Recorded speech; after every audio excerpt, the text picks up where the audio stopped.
We're live in 2 places. We are. We're gonna see if I can get the chat from both places. Did you jump ahead of me? Work tonight. Still first place at the. Was that a Dang new Twitch affiliate program thing that you can co-stream now? That was actually changed last year, but yeah, that Okay. was changed. Nice. I assume if you're a partner, they still want you to be exclusive, but I have no How'd you idea. do it, Mike? We'll never be partners, so I'm not really no, concerned yeah, with that's it. true. I'm not concerned with it either. I just was wondering whether it was a thing for the big guys. A lot of mine were educated The guesses. big kids. Mm-hmm. Yes. I like to educate. Mine were as well. Educate. Weird terms I don't know fully. That's because you didn't go to culinary school, unless you did. And No, I worked at Panera and I bake on my own. Nice. I worked at Valentino's Pizza, Oh. so I know how to make. I never worked at a restaurant. Good for you.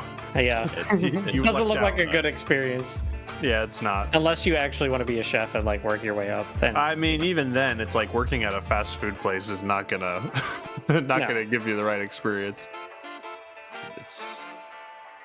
It was fun. does Panera count as fast food? Yeah, I would count. Yeah, well, they got I don't know. They got the bars and stuff. Well, it takes a little bit of time. It's all. I always considered it a step above.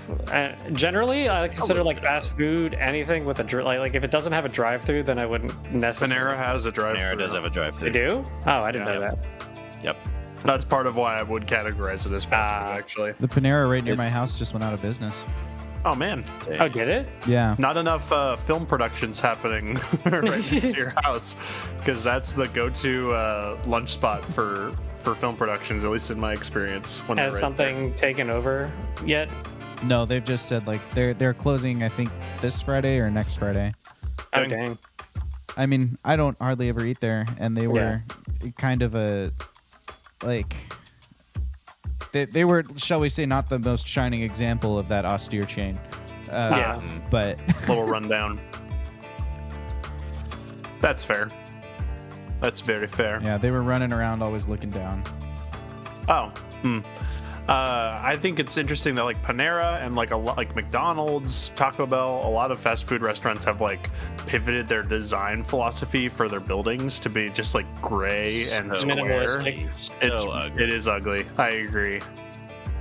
I thought we couldn't get worse than what we got in the 90s as far as like kind of design. Hey, the 90s Yeah. was like really in your face. For fast food, it's good. I'm thinking of like wood paneling and like Sure. like box stores and stuff like that. But You don't want cinder blocks to be the main thing you think of when you walk into your fast food. something about it just doesn't have quite the. They're all very like sleek now. Yeah. It's yucky. There's a new library that popped up in Lancaster that's just like it's that same kind of design. Yeah. It's very like I don't know. Well, Mike, friendly. you become an architect and design the world how you want to see it. Yeah, that's right. Make the world you want to live in. Be the I'm- change I'm you want to gonna- see in the world. Exactly. I'm gonna be the dictator. I'm gonna do the whole. Everyone's gonna make it my way. Good. Cool. You should run for president, and There you your go. first order of business should be to change the new wave of architecture in fast food. That's what the people Design is want. disgusting, guys. That's what Can the you just people want. change our overall approach to architecture? Because I feel like it's so boring in All right, our anything. faces are up there. Mm. Mike, you want to make your Yeah. first address as a candidate to the people? I'm going to make sure we. No, I don't actually. Okay, cool. Well, in that case, we'll just get started. Welcome back to the Wing Badger Tavern, where friends tell stories. My name is Josh. I'm joined by some of my friends, and tonight we are actually going to talk about our story instead of telling a new story. We are 3 sessions into our adventure, The Cleanup Crew. Some things have happened, some developments have developed. We will explore those a little bit, and then Jake, the player the furthest to your left of me, viewer, will teach us how to roleplay memorable characters. He's going to help us not suck so bad. So that None of you is- guys suck, for clarification. so that is the plan for the evening. Why don't we start by just quick introducing ourselves? Sure. Oh, yeah, hey, I guess right. I am first. Hi, I am Jake, and I normally would be playing Willard Taffy, the dirt folk I almost called him a rogue. He's a speaker, I think, right? He's a speaker. I can't see. He I don't throws have with deadly accuracy. He throws with deadly accuracy. He's a dirt folk, and he's exiled. He Those throws his main deadly things. accuracy. He throws He's got throwing knives and crap. Yeah. Anyways, that's what he does. Hello, my name is Mike, and I play Armis Thrupp, a speaker spider who works in the back alleys. Is that my thing? That is your thing. Yeah. Hello, I am Trevor. I play Devroid Gravelheart, who is a dwarven speaker who separates mind from body. Ooh. And I am Cleo, playing Frode, the Forsaken, a tongue-tied imitation explorer who fucked around and found out with the Fae. And I'm Josh, the Wing Badger Game Master. I play everybody else. And on that note, without further ado, let's jump back into tonight's Tavern Talk. Players, we've had some developments in our story. Who would be so kind as to summarize for us what has happened, what has developed in the last session or two? Spoiler All warning right. for you out there, chat, if you care. I'll start off with we became employed. We've got a house now, and we're trying to get our home ownership really under well. We luckily didn't get a loan with this, but we didn't get the tax credit for our first time buying a house. But that's fine, right? It was really cheap. All it cost us was a contract for a year of work. And to get a house for that's unbeatable in this economy. I don't think anything else is really The jury is out on whether you get to keep the house. Is it really an ownership situation? Okay, so what's really happened, what Cleo was trying to say, really, what I think she intended, is that we play a bunch of criminals, or would-be criminals, perhaps. You play some folks with some dark pasts. Well, folks with dark pasts have some sort of some red in their ledger, as Black Widow would say. Ooh. And we have been blackmailed into working for the Queen of Gaim. Maybe a little bit of extortion too. A little extorted. Blackmailed, as what is this? Some sort of suicide squad. And we will do that for a year, and we have established a home base outside of Gaim, which is a really run-down stone building that we are trying to make into a home. And we've been having some training exercises that have been going swimmingly, no problems at all. And I would like to popcorn Trevor to talk about those. Oh yeah, we've aced all of the exercises, flying colors, perfect scores every single time, first try. The first test we were dropped onto a bridge that was collapsing, and we had to rescue a bunch of people and keep them from getting hurt in the collapse of said bridge, while also stopping the wild magic that was causing it to break. So we only took 2 tries for that, which Josh was very surprised by, and we were like, yeah, we got this. Then we had physical challenges, which everyone passed except Frode, who raged when he saw a hat. These things happen. These things happen naturally. And then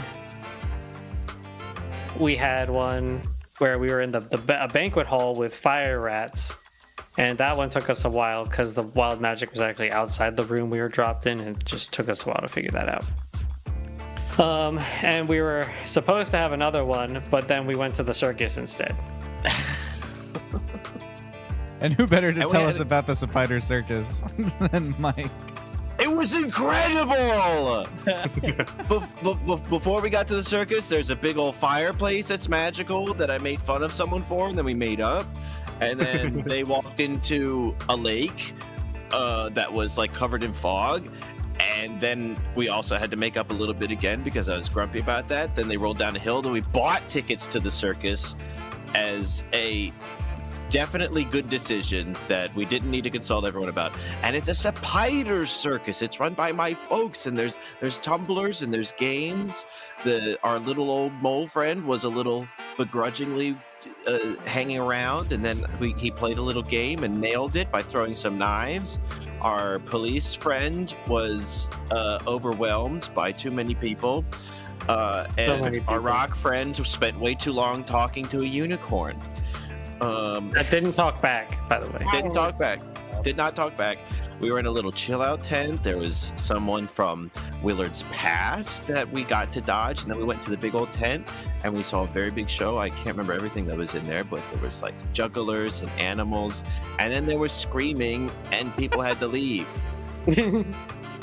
And I think that's where we are. That is pretty much where we left things. There was a sort of a safety announcement about please leave the main circus area. A demi-plane. Flee, and that's where we cut things off for the night. We also have a rock that just periodically spurts out fire. Oh that yeah, everyone's Jeffrey, happy about. right? Someone named him Jeffrey. I think it's Jeffrey. Is that correct? Jeffrey the Yeah. Rock. Jeffrey. Yeah, Correct. we love that. Mhm.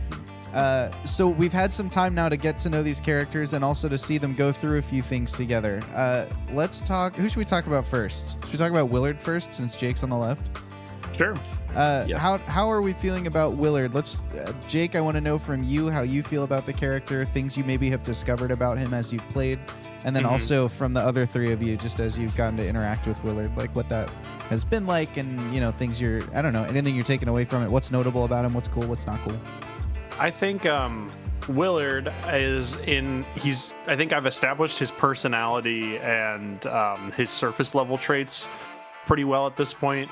I am excited for potentially next session if there's some sort of actual run-in with someone from his past, because I think that'll start to reveal a little bit more about his motivation and also start him down a path of his arc.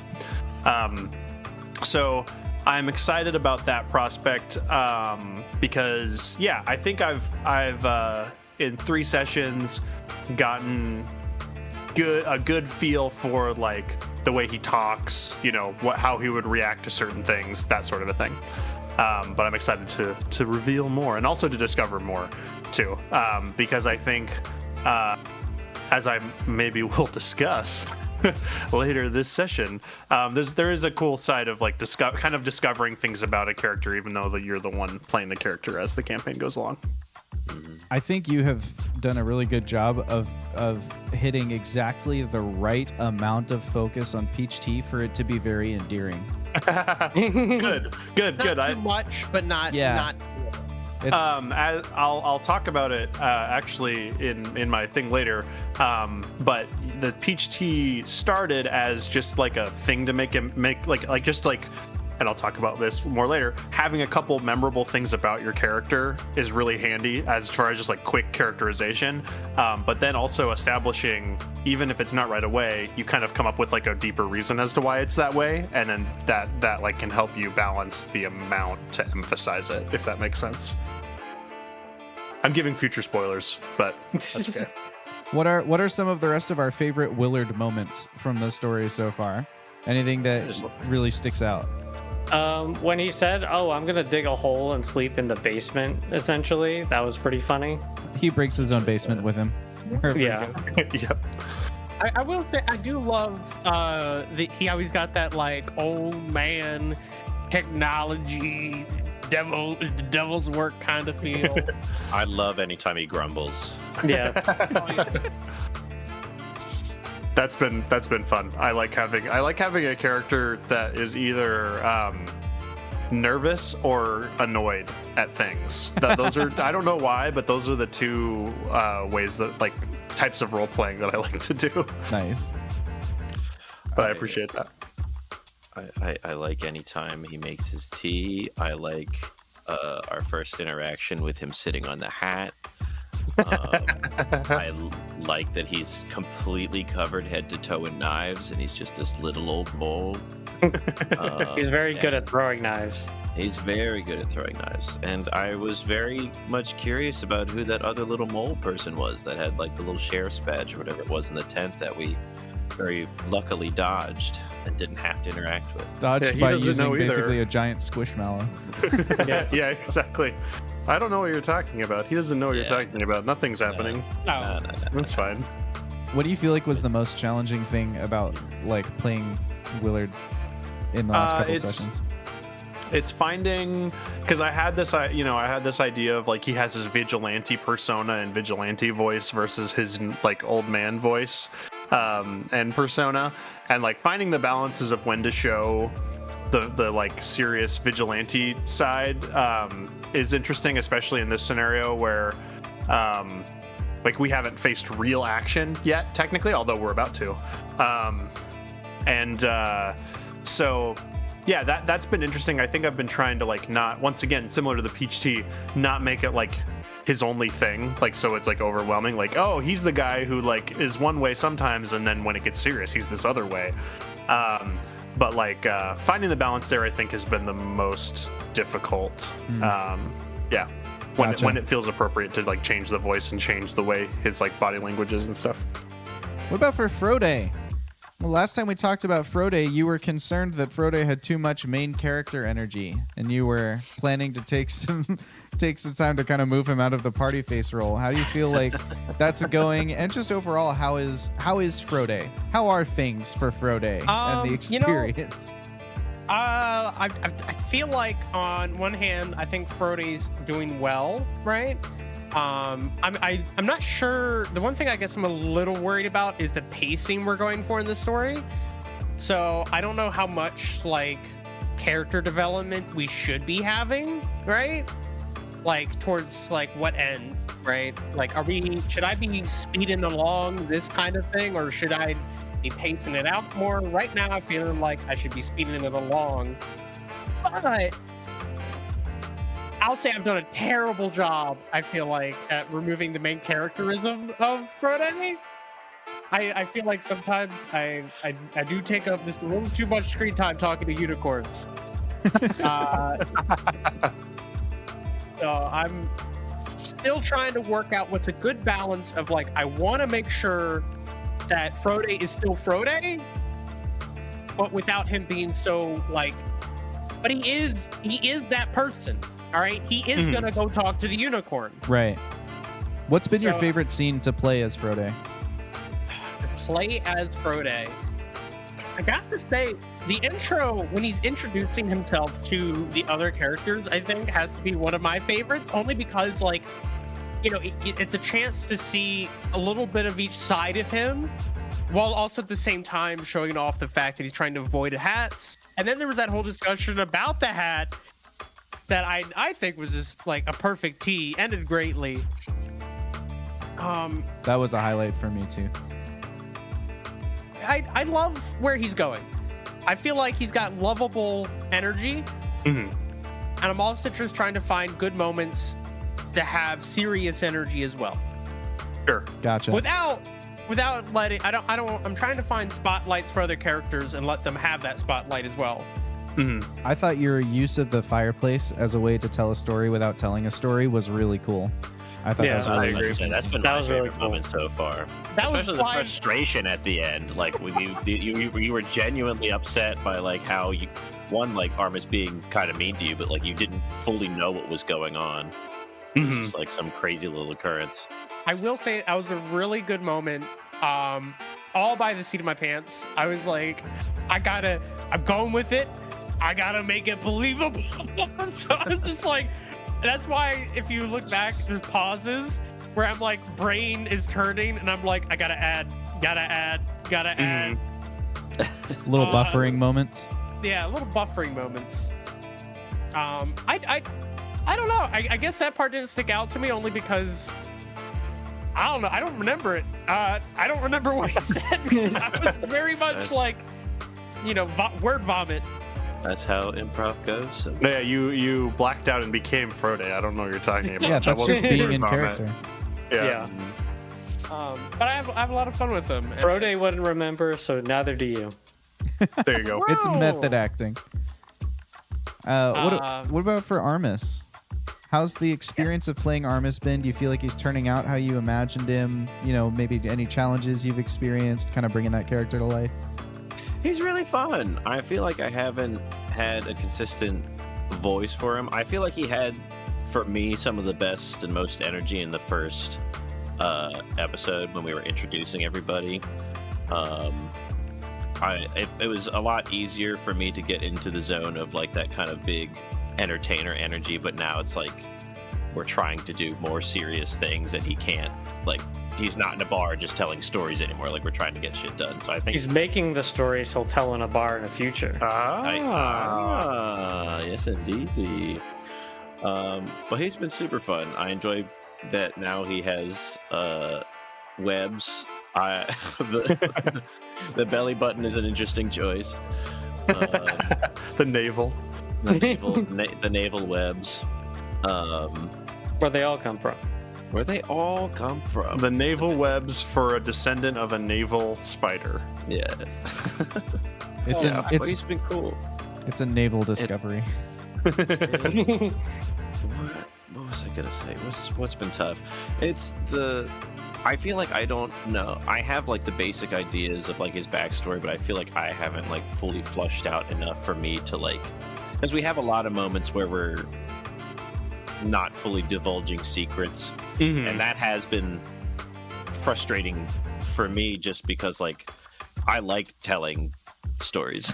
I like telling secrets. I like saying stuff, and like for him to have things like, it's been weird for me to have him hide stuff because it makes sense for it, but like I also want him to just like open up, but like he's not that kind of person. It's weird finding that balance. I've also been like a little nervous to open up because I feel like I don't know him fully myself to like go and just say some stuff, so maybe I do just need to go on the feelings of the little bit of scaffolding that I've built. But overall, he's been a wonderful thing. I love the relationship that him and Frode have. I really enjoyed trying to encourage everyone to have fun at the fair or at the circus and getting to do the little chill out tent. His cigarettes were fun. I do love the little moment you had in the first like challenge, where like you just see a sneak peek of like a different side of him, with the little girl, and I was like, oh wow, that's a beautiful little moment. Beautiful character moment. He's got some stuff in there, so I'm ready for him to open up some more. I think we'll see when those opportunities come up. What was that? Yeah. Last session, he was like really kind of stepping up into the more responsible role. I agree. I think it's been interesting. I don't know if I had any expectations as far as whether any character would sort of step up to a leadership role, because this is like a team. You know, that's the whole thing. We're the cleanup crew. We're a crew. And I think, having like no expectations about who might step up to that. But I feel like Armis has started to sort of naturally start to fill that, which I think is really cool. And something that I think on the first episode, we would not have expected. But only a couple sessions later, it feels pretty natural.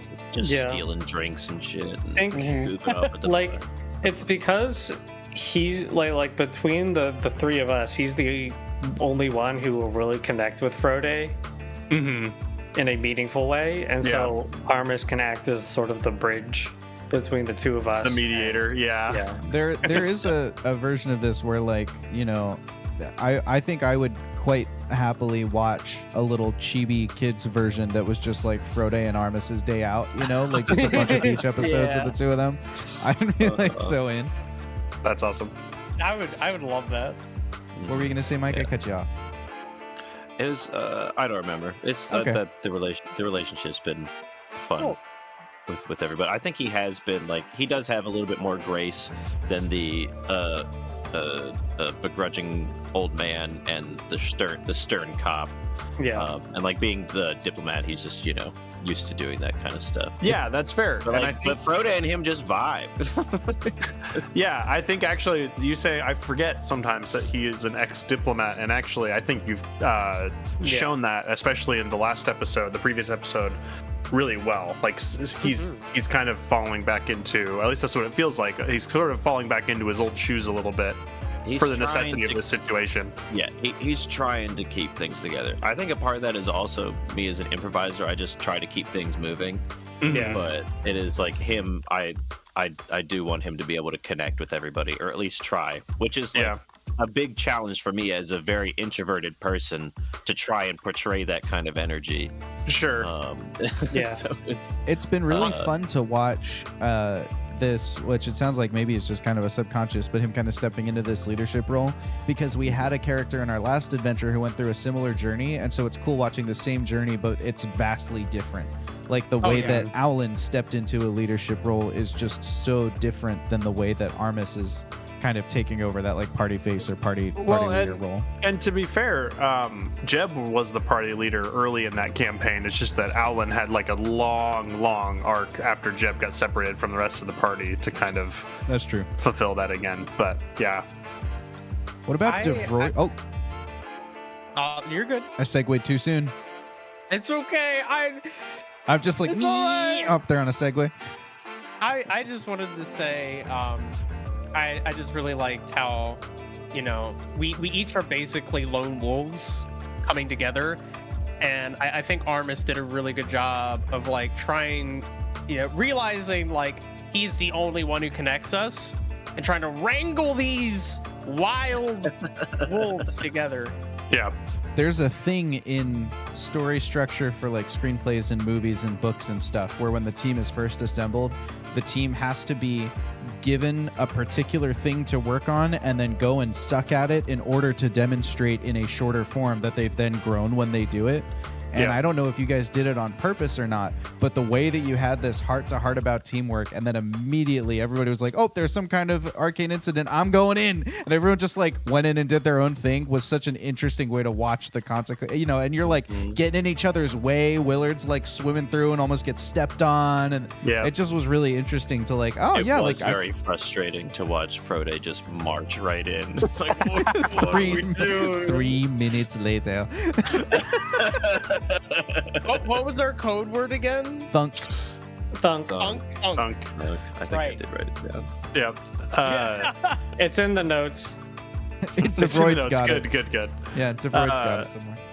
Yeah, I think that part of it is really interesting and fun because I think I mentioned this maybe even last session. It's like hard to roleplay when you're like for Willard specifically, it's like Willard used to be a part of a team, but he's been not in a part of a team for so long that on his character sheet it says he's a loner and he has a terrible time working in a team.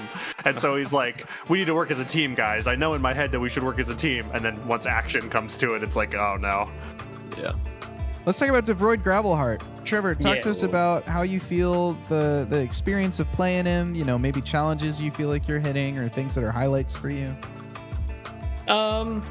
Challenges. I think his skill set is very designed for specific, like the abilities he has are very specific to his job, and the actions that we've been taking and things we've been doing so far are not in that job, so it's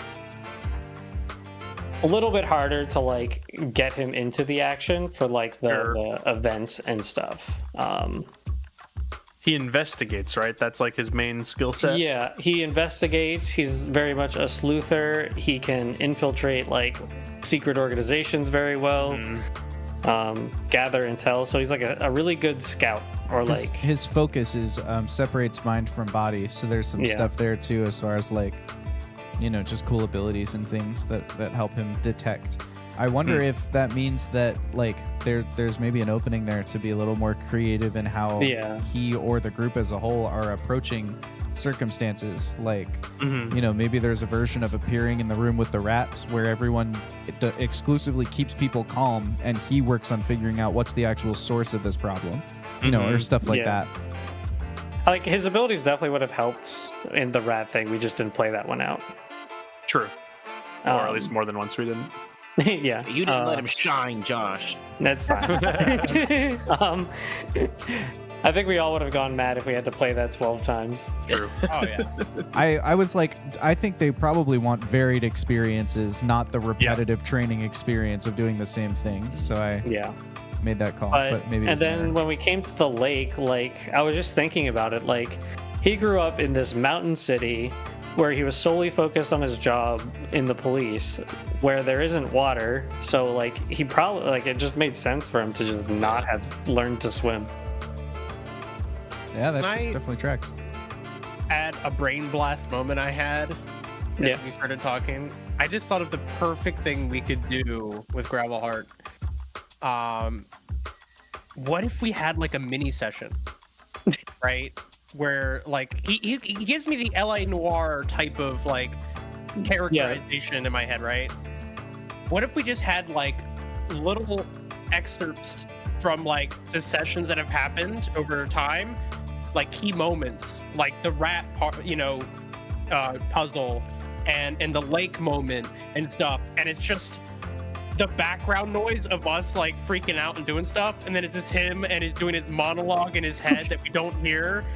I just have like just like a bunch of cuts of his monologue, like 6 p.m.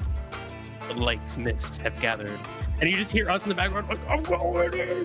What are you doing? Yeah, like when he in the first meeting when he's just sitting there taking notes. Like, what is he thinking? Like random like things from us, like but quiet, because it's all from his head, and you just hear him like, a giant hematician strolls in the room. The camera slowly Yeah, no, pans that's really over to fun. the text of his notebook, and it's like, "Dear Jasper, I hope this note finds you before I do." And just like some perspective, he has what is it called? Inability with positive social interactions. Not inability. What's the I? That's Yeah, an inability. It is inability. Yeah. So he doesn't know how to be Yeah. pleasant. He's bad cop. Yeah. Just tough. Which, okay, let's dive into that a little bit. I don't know if he seems awkward, but I don't know if I've seen bad cop at all. Like, Yeah, or I mean- like gruff. Like in the first session, he had like a gruff voice, but I feel like since then he's been like kind of just I like think this like whole awkward and setting is. standoffish. Yeah, I think he's not happy with the whole situation in general. Like, he doesn't feel like he should be here. So how could he be demonstrating that during the sessions? Because I hadn't picked up on that at all. Trying to think. I'm Does it telling feel you, like we he's need too these good for it? monologue cuts, okay? We need the monologue cuts. We actually looked into making that a chat reward. Maybe I'll go back and add that now that we've got at least All Wash is in there just burning points. Where chat could burn points so that at the end of a scene we would cut to like the film noir monologue from DeVroid about what I mean, just happened and what he thinks is going next. We also haven't had a lot of like dialogue between the characters, which is where I think it would come out more. I Yeah, the mean, most he's had is the moment with Jasper was when he had that kind of heart-to-heart with him, which I'm very jealous that he can actually have a conversation with Jasper because he doesn't want to give me a second of his time. I'm just Jasper happy doesn't. Brody gets the T. That I think like if we get the more like campfire-esque sort of moments, things will come out more. And I've definitely like teased at parts of his past, but yeah, that's true. it wouldn't make sense until you actually find out, and then you'll connect the dots and it'll be like, Sure.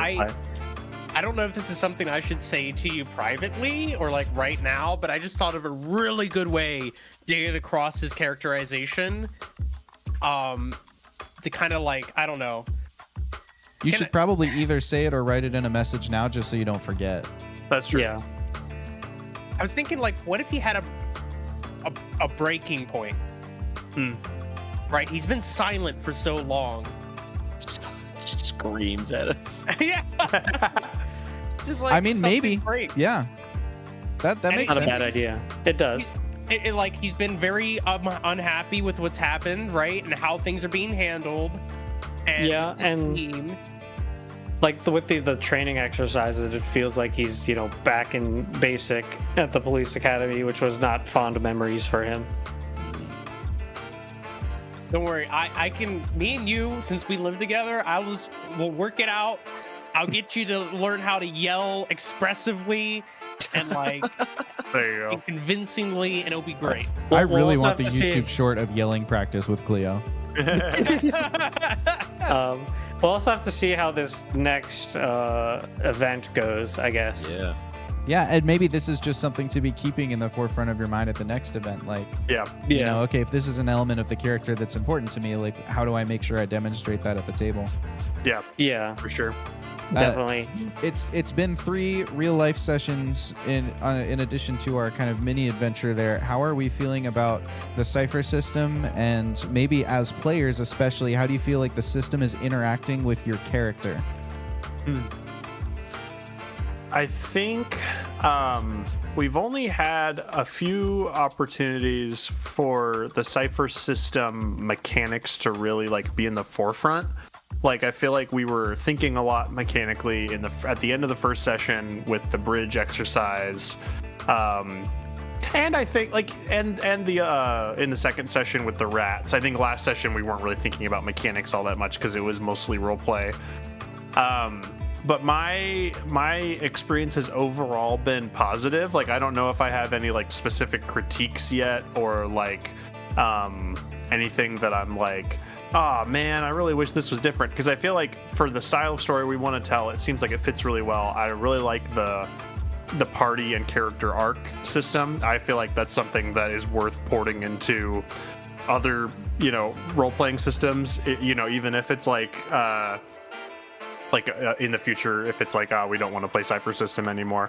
I think like rewarding character development and party development with XP is like it's genius. So I really like that aspect.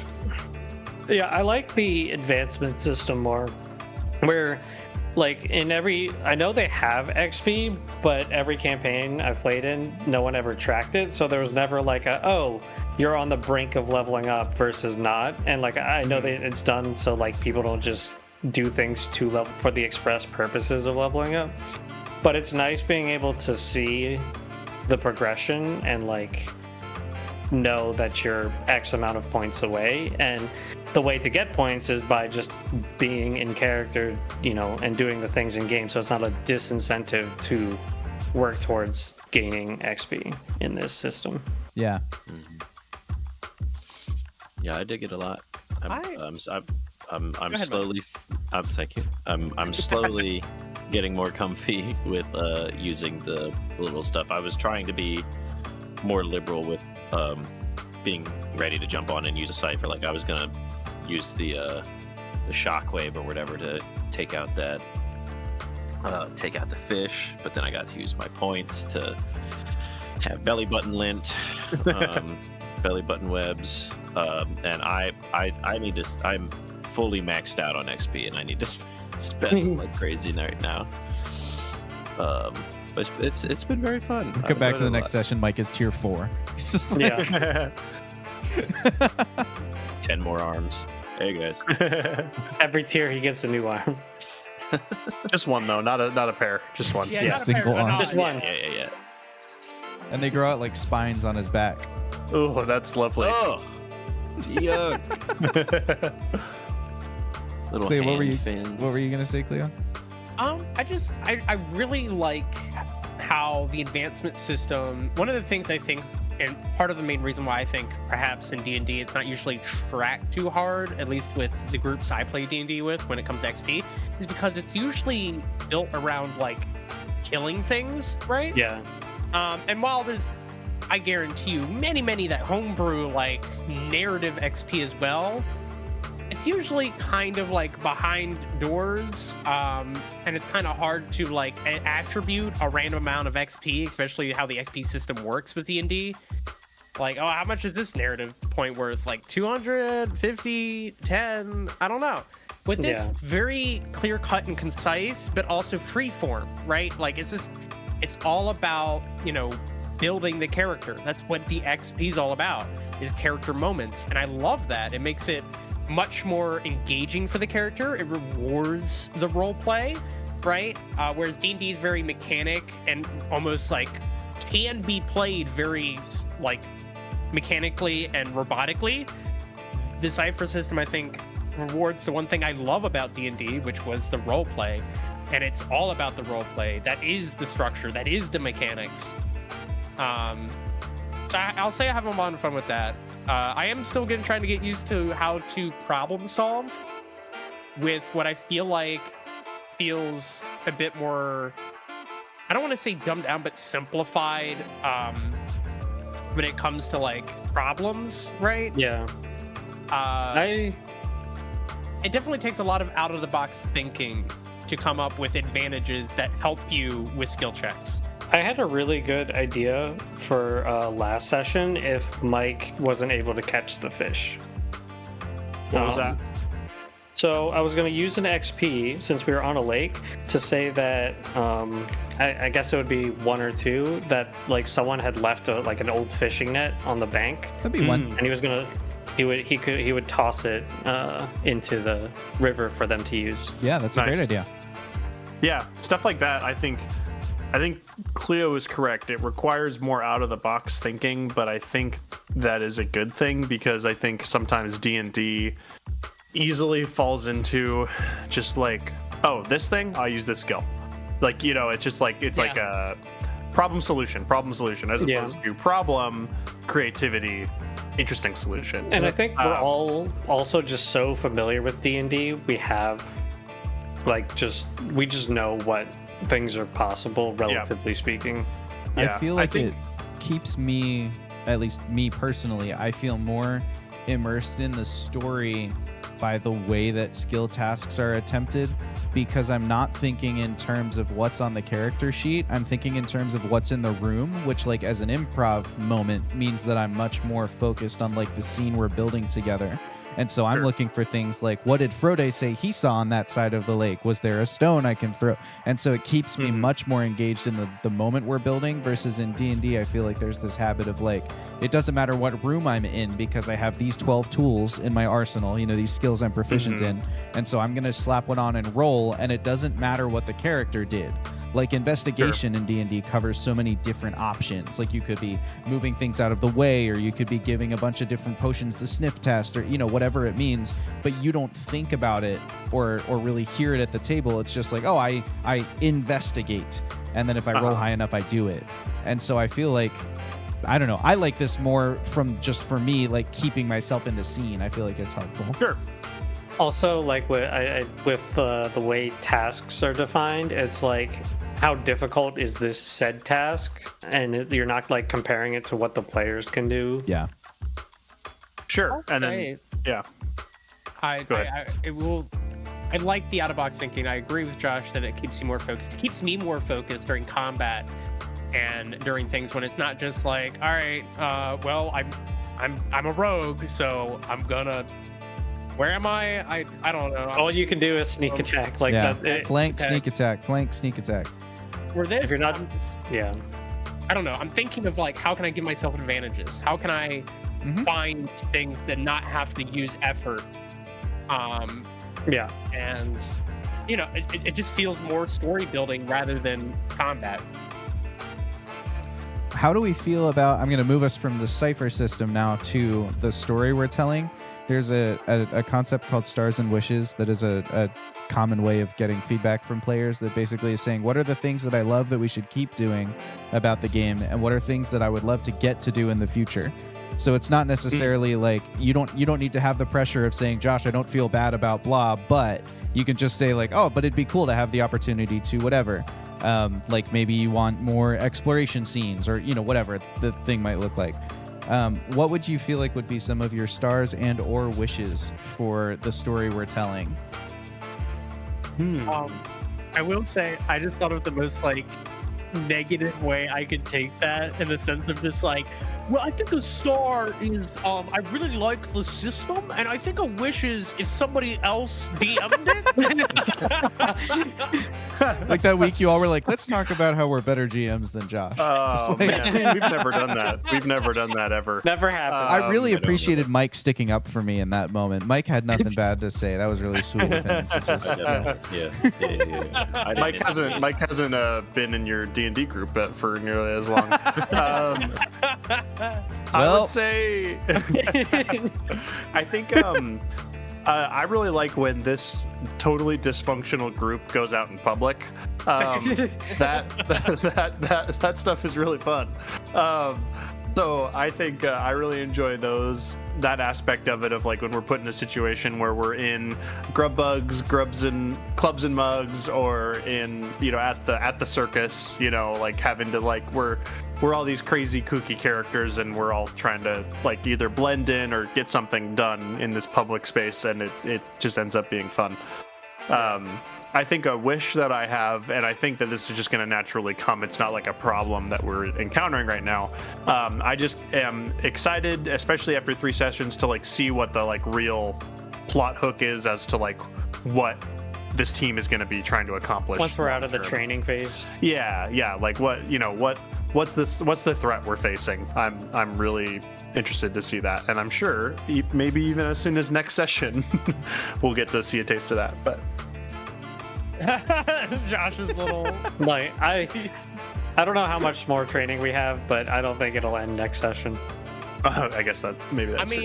Do you ever really finish training? Yes.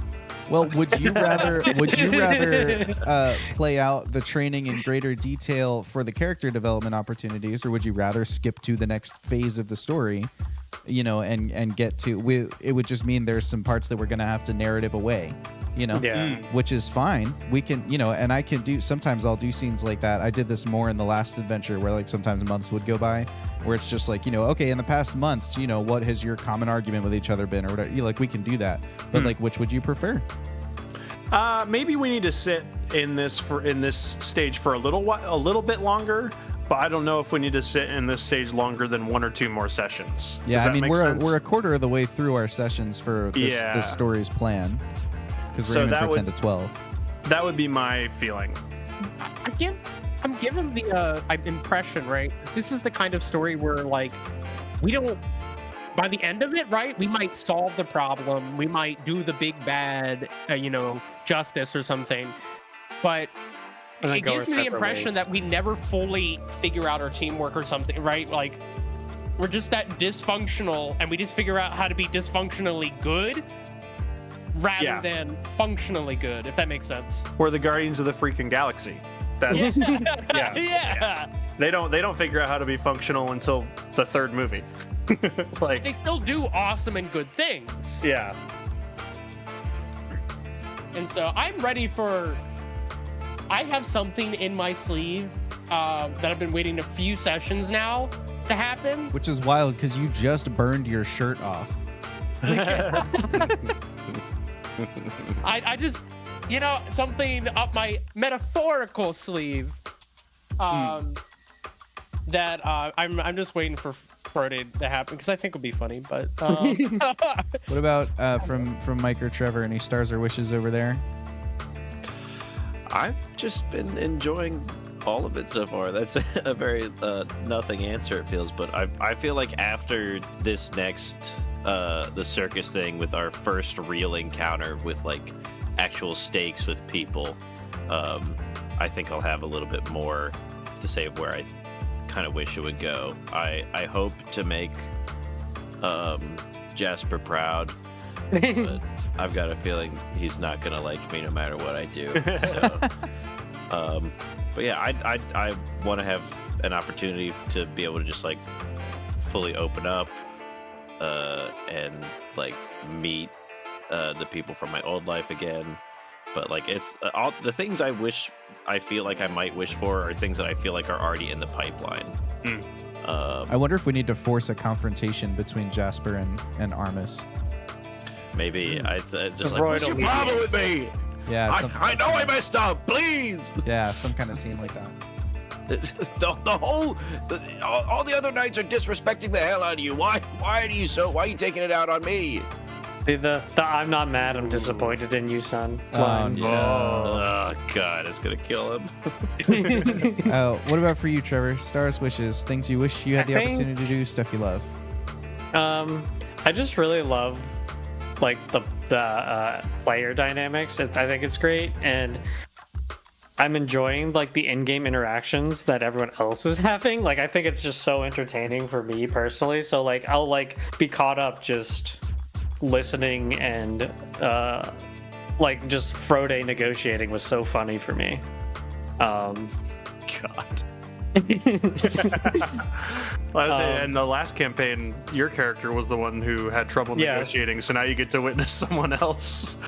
Yeah. I don't understand, but he's a great Wishes, I guess, like just more opportunities for the rest of the party to see his abilities, because I think it'll be very surprising when they really see the things he can do and the power he has. Because there was one time I almost did something that would have been very surprising to people if I did it, but it didn't need to happen because we worked around it.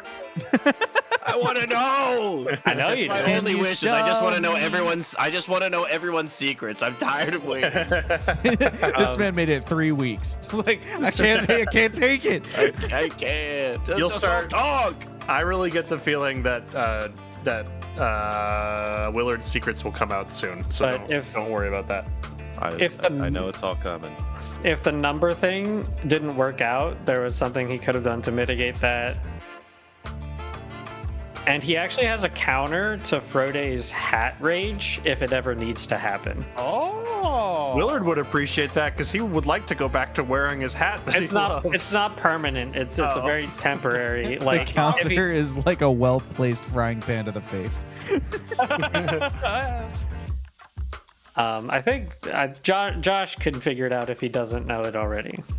I see. Yeah, because But- I'll leak it. Yeah, If there's no. one thing you know about the GM, it's that I'm always Yeah. here to leak it. But so if it does come to it, he can mitigate it temporarily, not permanently, Gotcha. obviously. Nice. I think for me, my like stars, my high points of the adventure are the amount of times that I've been able to just not like participate very much. One of the things in our last story is there was so much of it that needed like exposition and tying into lore. Like just the longer your adventure is, the more lore there is to get through. And so we'd have these big blocks of time where it's just me talking. And I feel like I've been better about not taking up as much space, and maybe the system is helping with that too, and the the more narrative authority that the players have. But I've really enjoyed a lot of those scenes where I can set a stage and then you guys can just take it away, and every now and then I tell you how hard it is to roll, and I think that's really fun. And I like watching the two pairings forming, like the scenes where we kind of reinforce that, like, okay, well, at least there's you, like, I guess at least you're here. I think those scenes are very fun for me. I think that on a Wishes side of things, I think our story is a little bit more unhinged than I had been hoping to run, and that's as much my fault as anybody else's.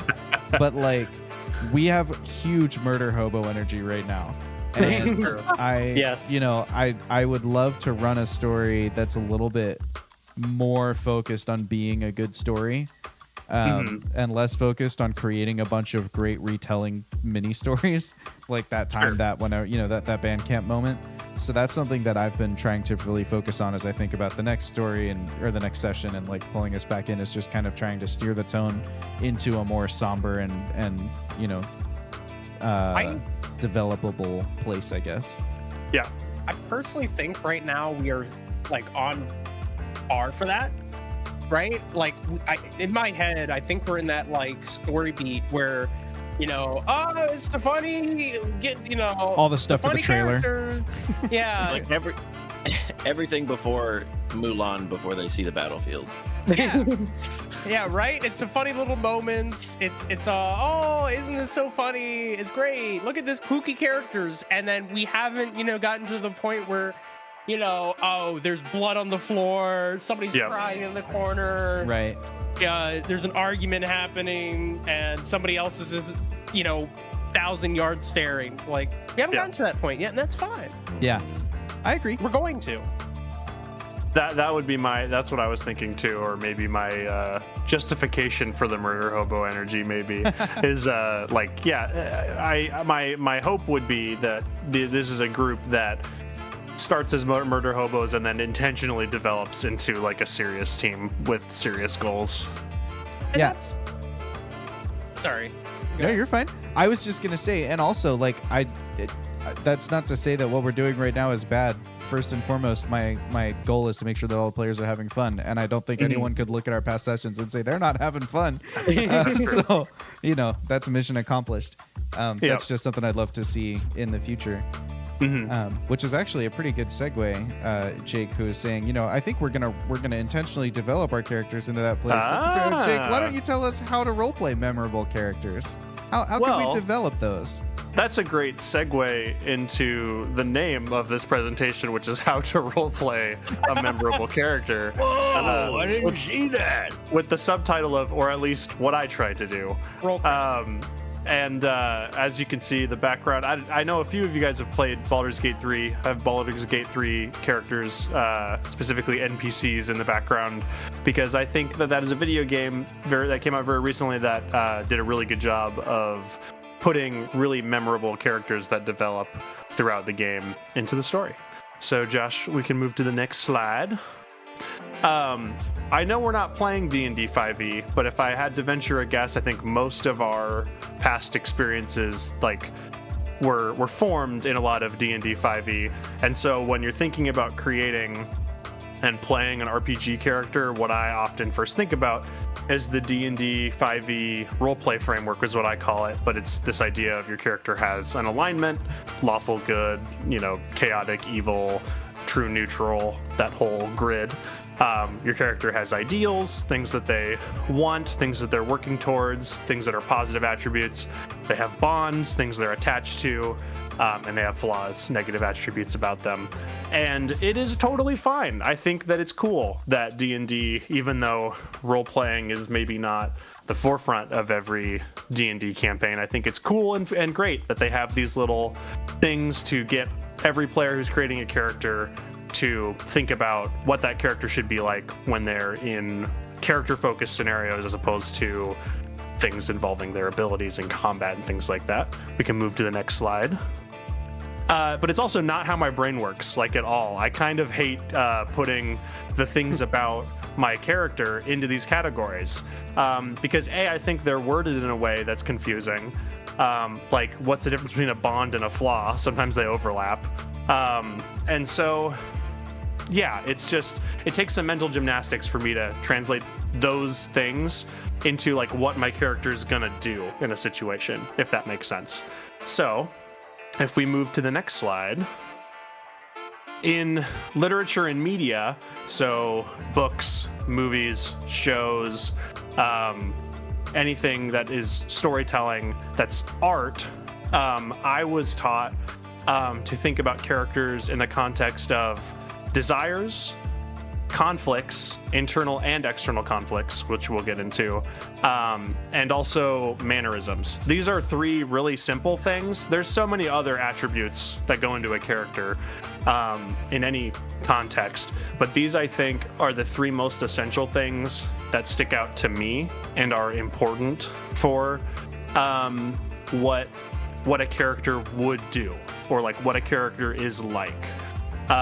So desires, it's, what does a character want? What do they want long-term or short-term? But I think having a North Star of what a character wants long-term can really, really guide what they would even do in short-term scenarios. Conflicts are internal and external things that are stopping them from achieving that goal. So internal is really important because I feel like in a character, in a compelling character, and in life, we all have things that we want, but there is often things about ourselves that can stop us from trying to achieve that or achieving that, or things we need to reconcile in order to do things that we aspire to. And then external is the literal physical things, people, circumstances that keep a character from achieving those desires. And then mannerisms is kind of a catch-all for what are the memorable things that would stick out about them after being in the room with them for 5 minutes, if that makes sense. Just observing them for a little bit of time, what would stick out. So if we move to the next slide, I have a couple examples from fantasy fiction that I think illustrate these things. So Gandalf, hopefully everyone in this call has either seen or read Lord of the Rings. Yeah, spoiler warning for Lord of the Rings for you chat or Yeah. podcast listeners. Gandalf is a pretty popular and memorable character in fantasy fiction. Sorry if the text is really small. I will still read it out loud. His desire, long term, is to see Middle-earth live in peace and without fear of external forces disturbing that peace.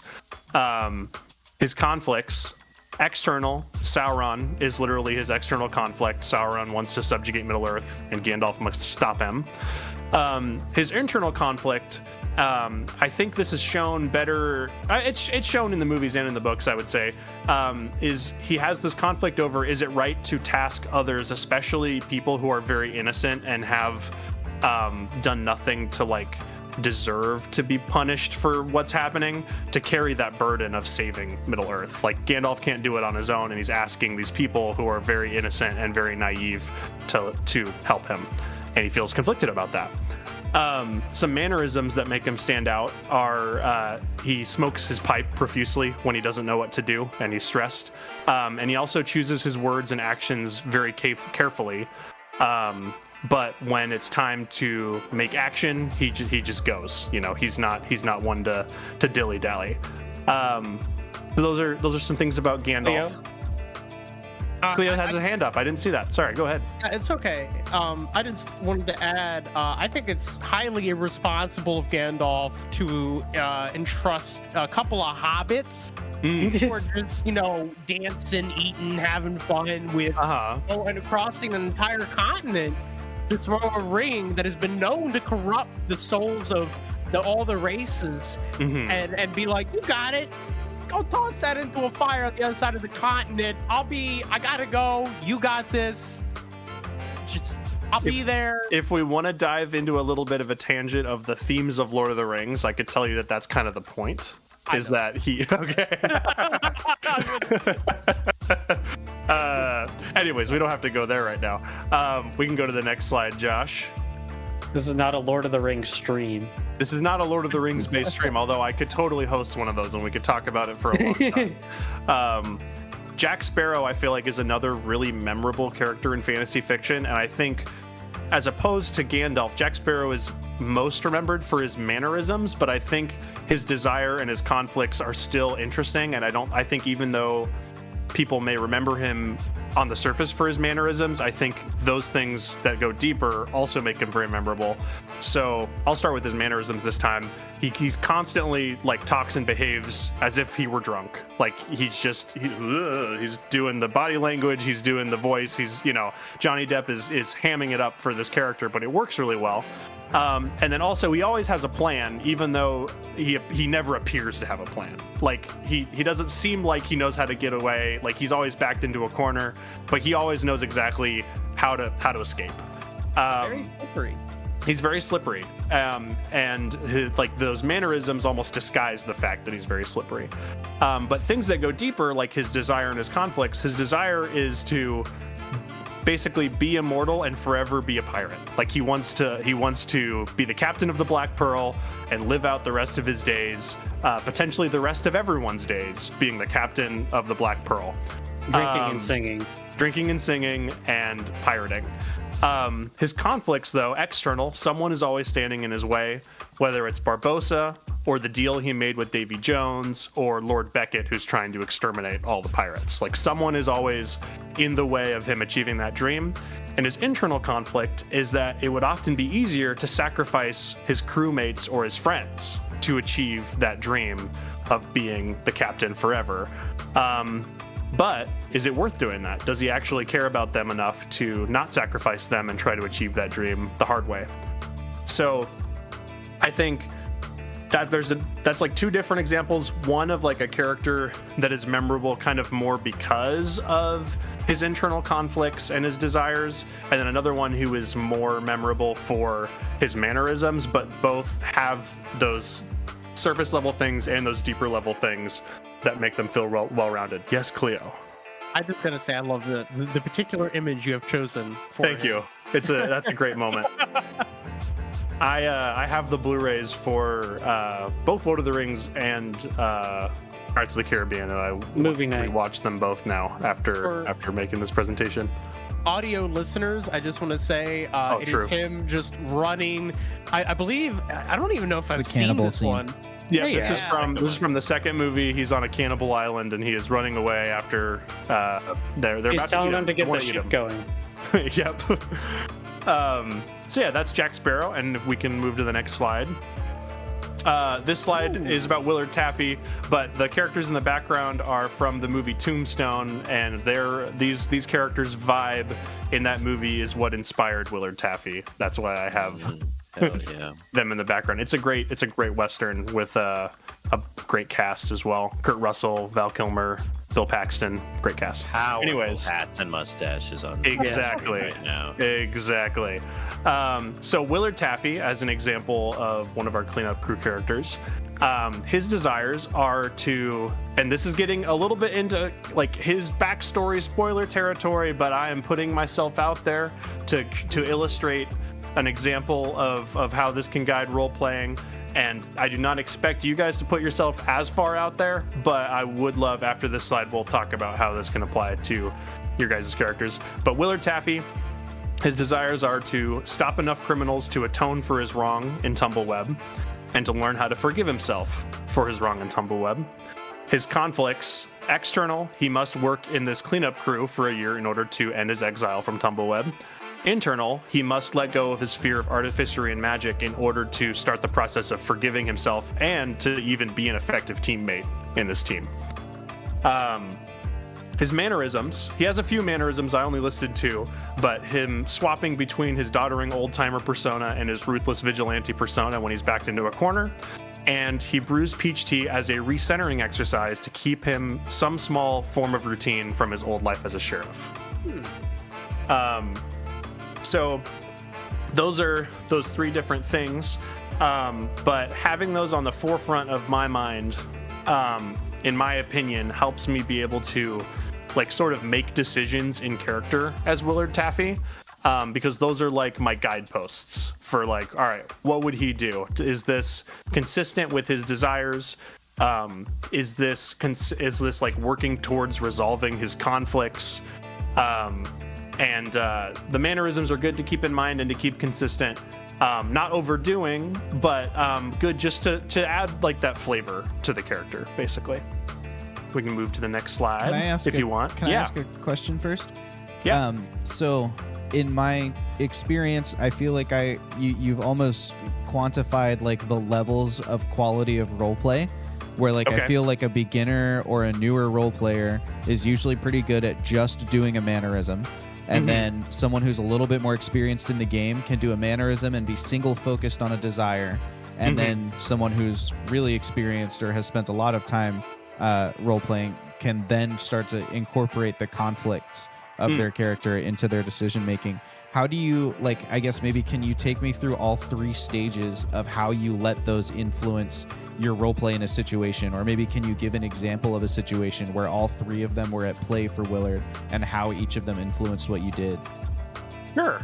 I would say, so a pivotal moment for Willard as an example would be jumping into the simulacrum for the first time, simulatrix, whatever it was, jumping into the simulatrix for the first time and like really committing to, all right, I'm gonna do this thing that is like against my, like this is literally budging up against a conflict. I'm going to do this thing because my greater desire, aside from, so basically in this situation and in most situations, the desires I think are the innermost thing that should stay consistent, unless, and we can get into this a little bit later, characters' desires can change, but it has to feel earned.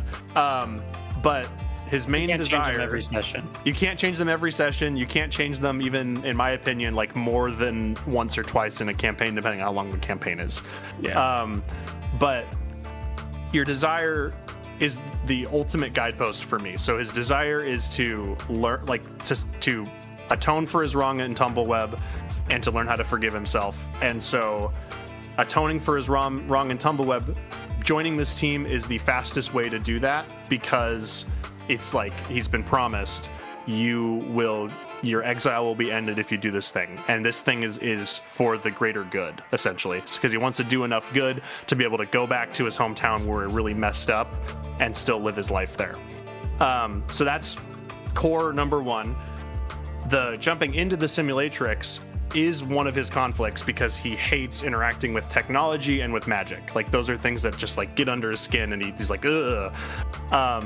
And so in that point, it's like, okay, is his ultimate desire overriding this conflict for him to the point where he has to face it, and in this situation just jump in and like make that an earned character moment for him to, like, at least in this one situation, not long term yet, but this is a step towards overcoming that conflict? Yes. So that's the guide point there.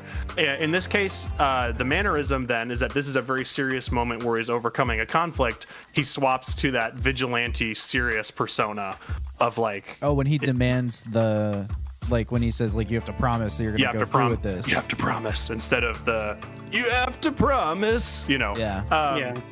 So that's an example of all three things playing into a particular moment of, like, he's under pressure, so he's using this mannerism.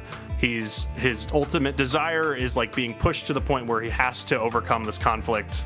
Bing bang boom. Then that's why it's like, all right, I'm gonna make this a serious moment, gonna make sure that this is worth it to Chasm Jasper, and then he's gonna jump in. How do you juggle all that in your head as you're role playing? Like, how do you keep all of that and still be in an improv scene? Writing it down beforehand really helps me. So like when Josh, and this is the other thing too, Josh, those notes that you had us all take on our character, those questions that you asked us about those characters, super helpful, because that indirectly allowed me to come up with all those things. Where it's like, these are the things about him, these are what he wants, these are what potentially could be in his way to do those things. So for me, like, handwriting in particular, like, let's see if I think I have the notes written down. Yeah, I'm right here. I have, a mini notebook with all that stuff written down. That helps to be able to reference, but then not even just to reference, having physically written it down, I remember it a lot better. So whatever that is for you to, like, be able to remember your character's core attributes, whether that's physically writing them down or doing something else, I don't know. But that helps me keep those things in my mind. Beyond that, sometimes it's like, I don't. This may be like a nothing answer, but I think if you've done your best to remember what your character wants, and you've done a good job in that session, embodying your character, using their mannerisms, so you're naturally, I think, in the moment improving, you're more likely to make the more character consistent and more like earned choice. Does that make sense? Like, if you have the core guideposts of my character wants this, and you're in the moment, like, embodying that character in the scene, then it's just if you're following the flow of what's going on, you're gonna do the right thing. I don't know if that makes sense. It does. Yeah. But Yeah, I think I follow yeah. you. Cool. Any other questions before we think about maybe what these things are for your guys' characters? No, I think what All right. So yeah, what about your cleanup crew character? I kind of outlined these things before, but I think if you guys would like to, we could take a little bit of time to write down maybe what your character's desires, internal and external conflicts, and mannerisms are, and then after that we could maybe, if you want to, as vaguely or as precisely as possible, go through them with everyone's characters. I think that'd be fun. I think I liked Josh's idea of, like, different levels and how each part correlates to, like, a deeper level. We could all go through, tell our mannerisms, then go back around, tell our desires, and then go back around and tell our conflicts. I think that sounds great. I would love to add a layer to that, which is, as players who are all supportive of each other, when we hear whatever the element is for someone's character, I would love for us to talk about if we are feeling that at the table, and maybe how we can help support that if we're not.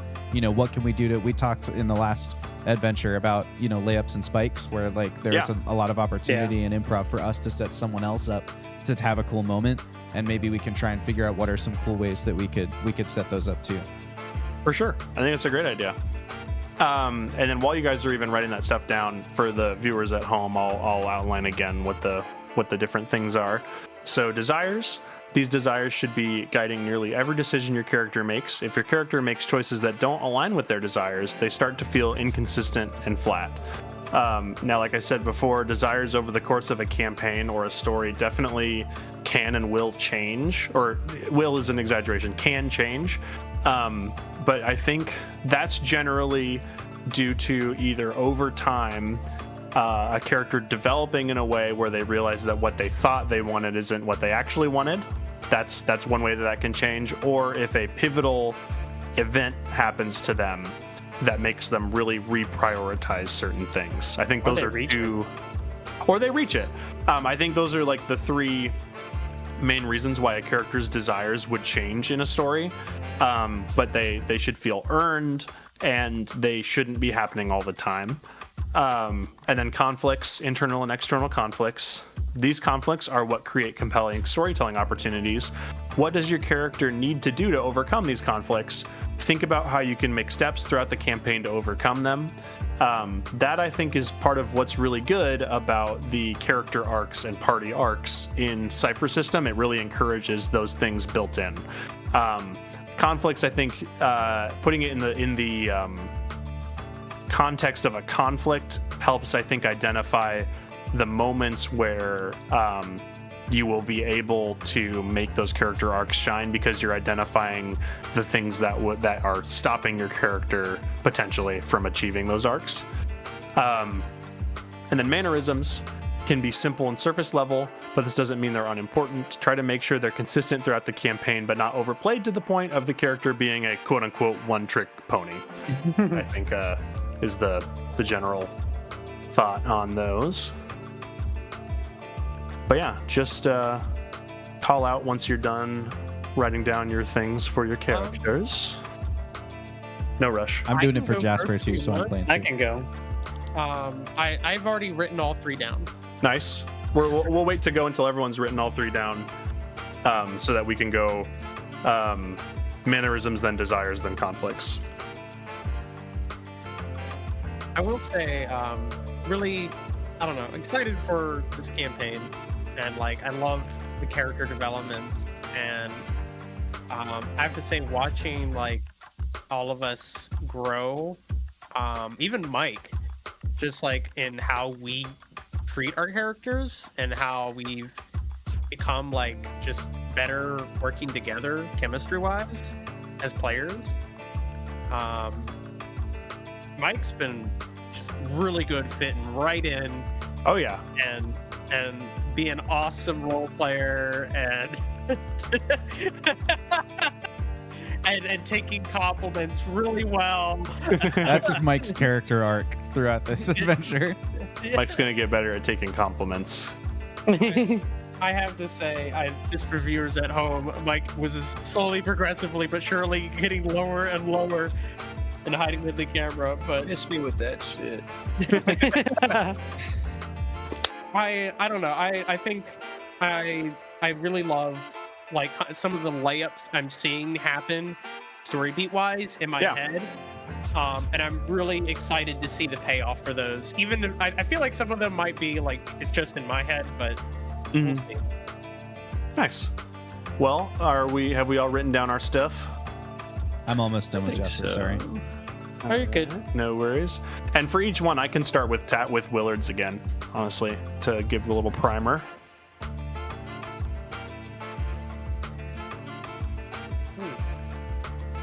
My eye is really itchy today. Is it dry weather over where you're at in Docksville? It just rained today. Oh, so no. And I have been inside a lot, so maybe that's it. Allergies, maybe? It's like 50% humidity inside. If you've been staring at a computer all day, that could be it, though. Eye fatigue. Are you not blinking enough? Well, no, it's just like this one spot on my eye, like the outside of my eye. Maybe there's just like an Okay, I'm eyelash good. there. What do you say, Josh? I said I'm good. All right. So first we will start with mannerisms, and I'll start again with Willard's. He swaps between his doddering old-timer persona and ruthless vigilante persona when he's backed into a corner. And he brews peach tea as a recentering exercise to keep some small form of routine from his old life as a sheriff. Those are his mannerisms. Have those been played out on the table pretty consistently? Yes. Yeah, I'd say so. I think adding the fact that it's a centering ritual for him makes like so much more sense in my head. I'm just like, oh, it's this cute little quirk that he really likes peach tea, but to see it now in the light of like, no, this is something to help keep like his sanity a little bit, right? Like to help keep him focused and a little piece of himself, no matter what, is really cool, and I like that. Thank you. How about Frode? I think Frode wears his mannerisms very loud and proud. He has spent his entire life trying to understand and, get to the Feywilds and has succeeded in doing such, but has definitely left him disturbed. And he brings that kind of logic to everything he does, which can be very grating. And on top of that, he's got his own thing of like he's constantly trying to think of how to connect back to the Feywilds. So he's got these esoteric rituals, right? Where he's like, oh, we sat at the four corners of a campfire. This is important. And it's, I don't know where his hats fits everywhere. Hats fit on all three, depending. All right. So like hats, that's a mannerism. Don't let him see him. Yeah, he's very touchy about hats. That's actually a rule. That's a law. Frode's first law, if you will. Yeah. No, yeah, I've definitely seen those play out. That's I like agree. a central part of the way you've been role playing him, which is great. I also have noticed that if I go back and listen to an episode and, so I just have kind of the story fresher in my head, I will start noticing when I walk in places, I'm like, that could be the beginning of a ritual. Like the way that Frodo's just like, you found any excuse to make a ritual. Like I'll walk into Walmart and I'll be like, I see the three of you have all placed something in the top part of your cart. You've begun a ritual. It's like, so I think that one especially comes across really strong for me. For Jasper, I think mannerisms are the hardest thing for him. I think I maybe didn't develop very many good mannerisms for him. The ones that I could think of are I gave him like a dad level sigh, like when he's displeased. There's like a lot of wind in his sigh. And then the other thing, like the only other thing I could think of is I gave him his accent is just like the note on my thing for him is just gravel, like but it's like inspired by Sarge from Red versus Blue, maybe. But I don't know. Do you feel like you've seen any mannerisms from him? Like maybe I'm just not thinking of them, but I think maybe he doesn't have any. He's very like I guess maybe stoic or like straight, very to the point. Like he doesn't want to deal with any BS. I don't know if that's necessarily No mannerism. nonsense, maybe. Yeah, no nonsense. Almost like he's driving the plot forward forcibly. He's getting Also, fridged. like he just doesn't want to deal with our crap. Sure. Well, and that That gets is down right. to his conflicts and It his does, desires. Yeah. Well, we'll save those for the next round. Mike, what about you? What about Armis? I don't know how many mannerisms he has. The ones I put down were drinking, smoking, being loud, and keeping things light. I think The debauchery package. I feel like I can boil them down to. I think smoking and keeping things light, I think in the last two sessions have been like the main attributes that I've seen you role play for him. I think in the first session, the drinking and the being loud, I think were a lot more present. But I think keeping things light is like to me, what I've observed, that's a good North Star for that character, honestly. Like always trying to keep things light. Yeah, I will that's say his that's- primary goal. That's been a big highlight for me for Armis, right? Even when I think the situation does not call for it and or could do really well without it, he still sticks to his guns, still tries to make it lighthearted, and that makes it shine, right? That shows that he's dedicated to like trying to make it lighthearted, even when maybe the moment doesn't call for it. You could say he's and committed a to the social bit. dynamic. He's committed Well, I to the mean, bit. like when I say it doesn't call for it, I don't mean story beat wise, but more like social dynamically, right? Like in a real life scenario. There's a lot of tense stuff. Right, and sometimes he's like, all right, maybe you shouldn't make light of this. But the fact that he's sticking to that shows that he's like afraid. It hints more to his deeper personality, and I really like that. It's a good mannerism, in my opinion, because it does hint at that, like, oh, he's trying to hide something. Yeah, he just tries to keep spirits up. There's been plenty of times where we've been like close to like being very defeated. It's like, come on, gang, good, keep on moving one way or another. And originally when I had him, I think one of his mannerisms probably would have been like he like has his cane and he looks feeble, but he's like a badass. But like I feel like we're just kind of have to be at our top. I don't have to put on a show for you guys to make myself look weak for like. Sure. It's more of like a deterrent or like someone to like not mess with me. Yeah. But like here, I like my first thing with the first mission that we did. He just like started crawling alongside a wall and sprinted over to the little girl or whatever, and just like leap. Yeah. So. Yeah, I wouldn't have remembered that he even had a cane. I remember now that you say it, I remember that he had one in the first session. But yeah, that's he brings out his cane sword every now and again. I think. Yeah. Stabbed something. He stabbed a rat, I believe. Mm-hmm. Nice. What about Trevor? So Droid. I guess like the two that I've had that have at least shown consistently. He's a big note taker. Like he always has his notepad and pen, and he's always writing things down.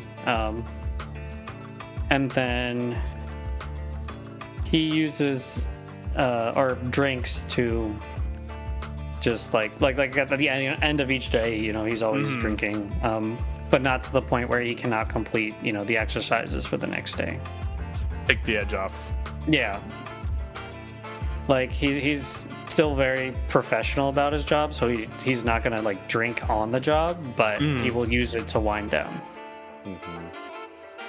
I will say that has been like, from my point of view, I guess, like now that you say it out loud, like, oh yeah, he has done that like every, you know, night. But it has also been a little subtle. Yeah. And I think the note-taking part definitely, at the very least, was called out heavily in the first session, which I think helps a little bit, but I don't think I've seen it consistently, if that makes sense. I don't know how to represent it in a way that is compelling. Like, oh, he's just taking notes.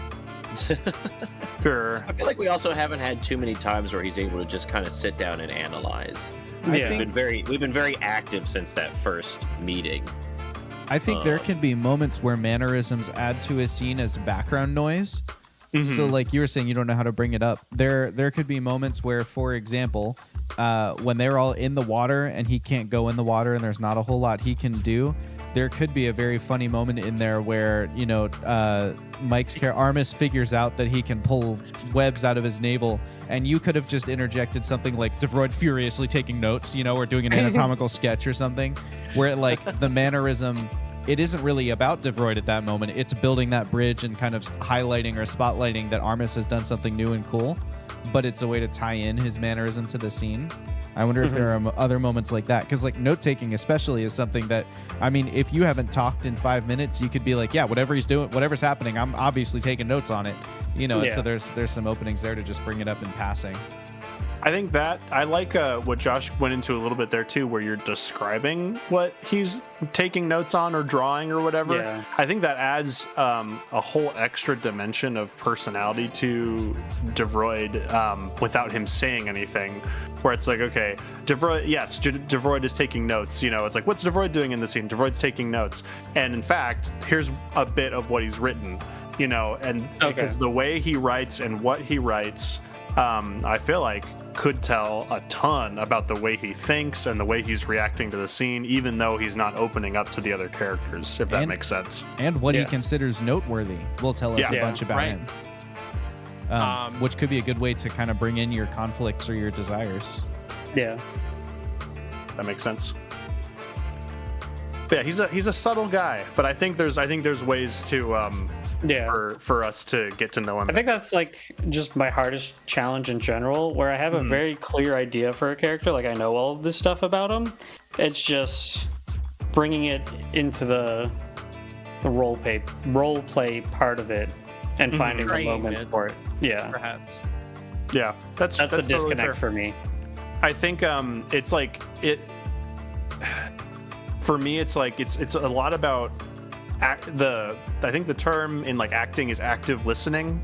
Yeah. Like the idea of you're listening to the other characters, the other actors, the other role players for what they're bringing to the scene, but with you things in mind to help them build the scene and to help their characters shine, but then also kind of as the presentation, as the slides kind of are about, like keeping in mind the things your character wants and the things your character does, and like how does that incorporate into the scene as well.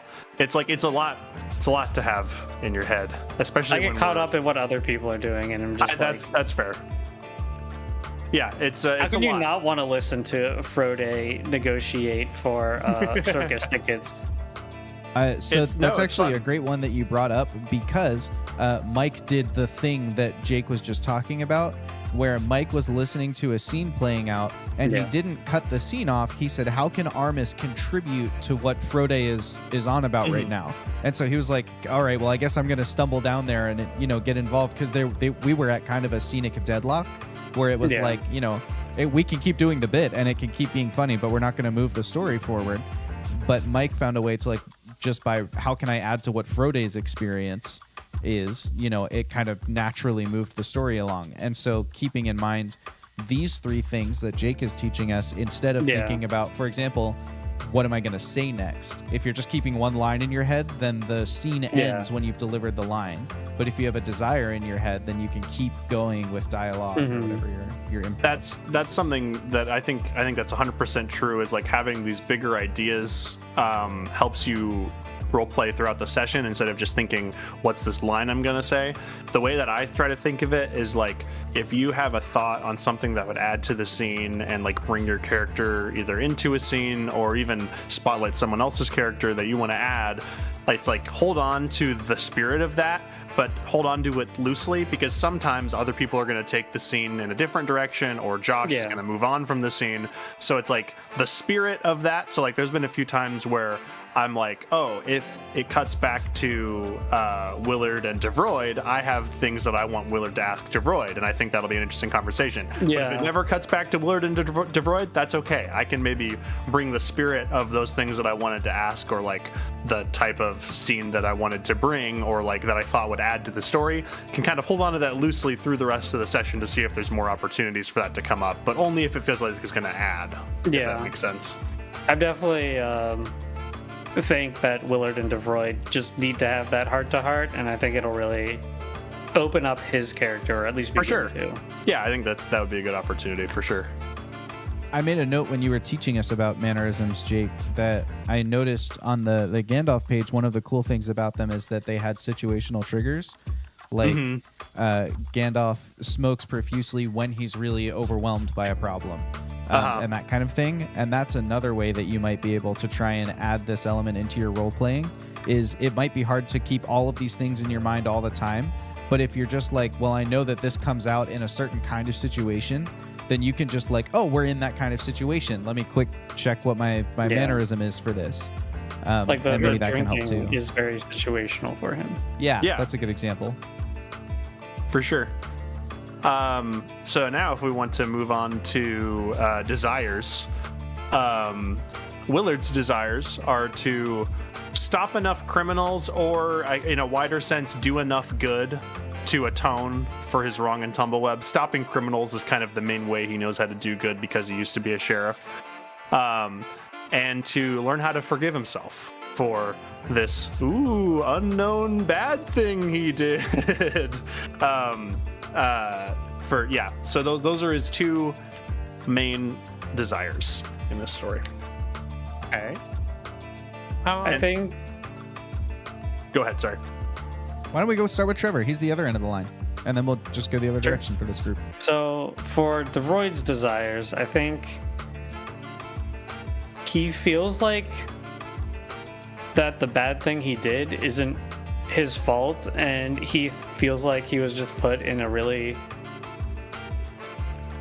like a lose-lose situation, and so he feels like he made the best decision in that situation, but because of that he had to do a very bad thing. And I think he doesn't know he needs to acknowledge that he did that and forgive himself, but like that's like one of the things, like I guess kind of meta, that needs to happen for him, is that he acknowledges the bad thing that happened to him, and or like that he actively took part in.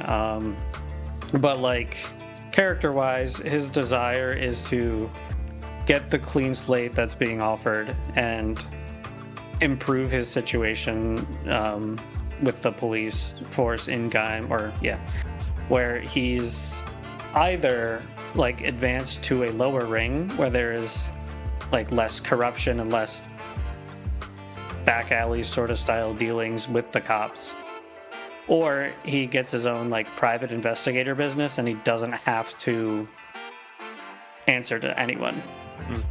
Kind of trying to clean the I guess quote unquote grime that he's accumulated perhaps on his soul.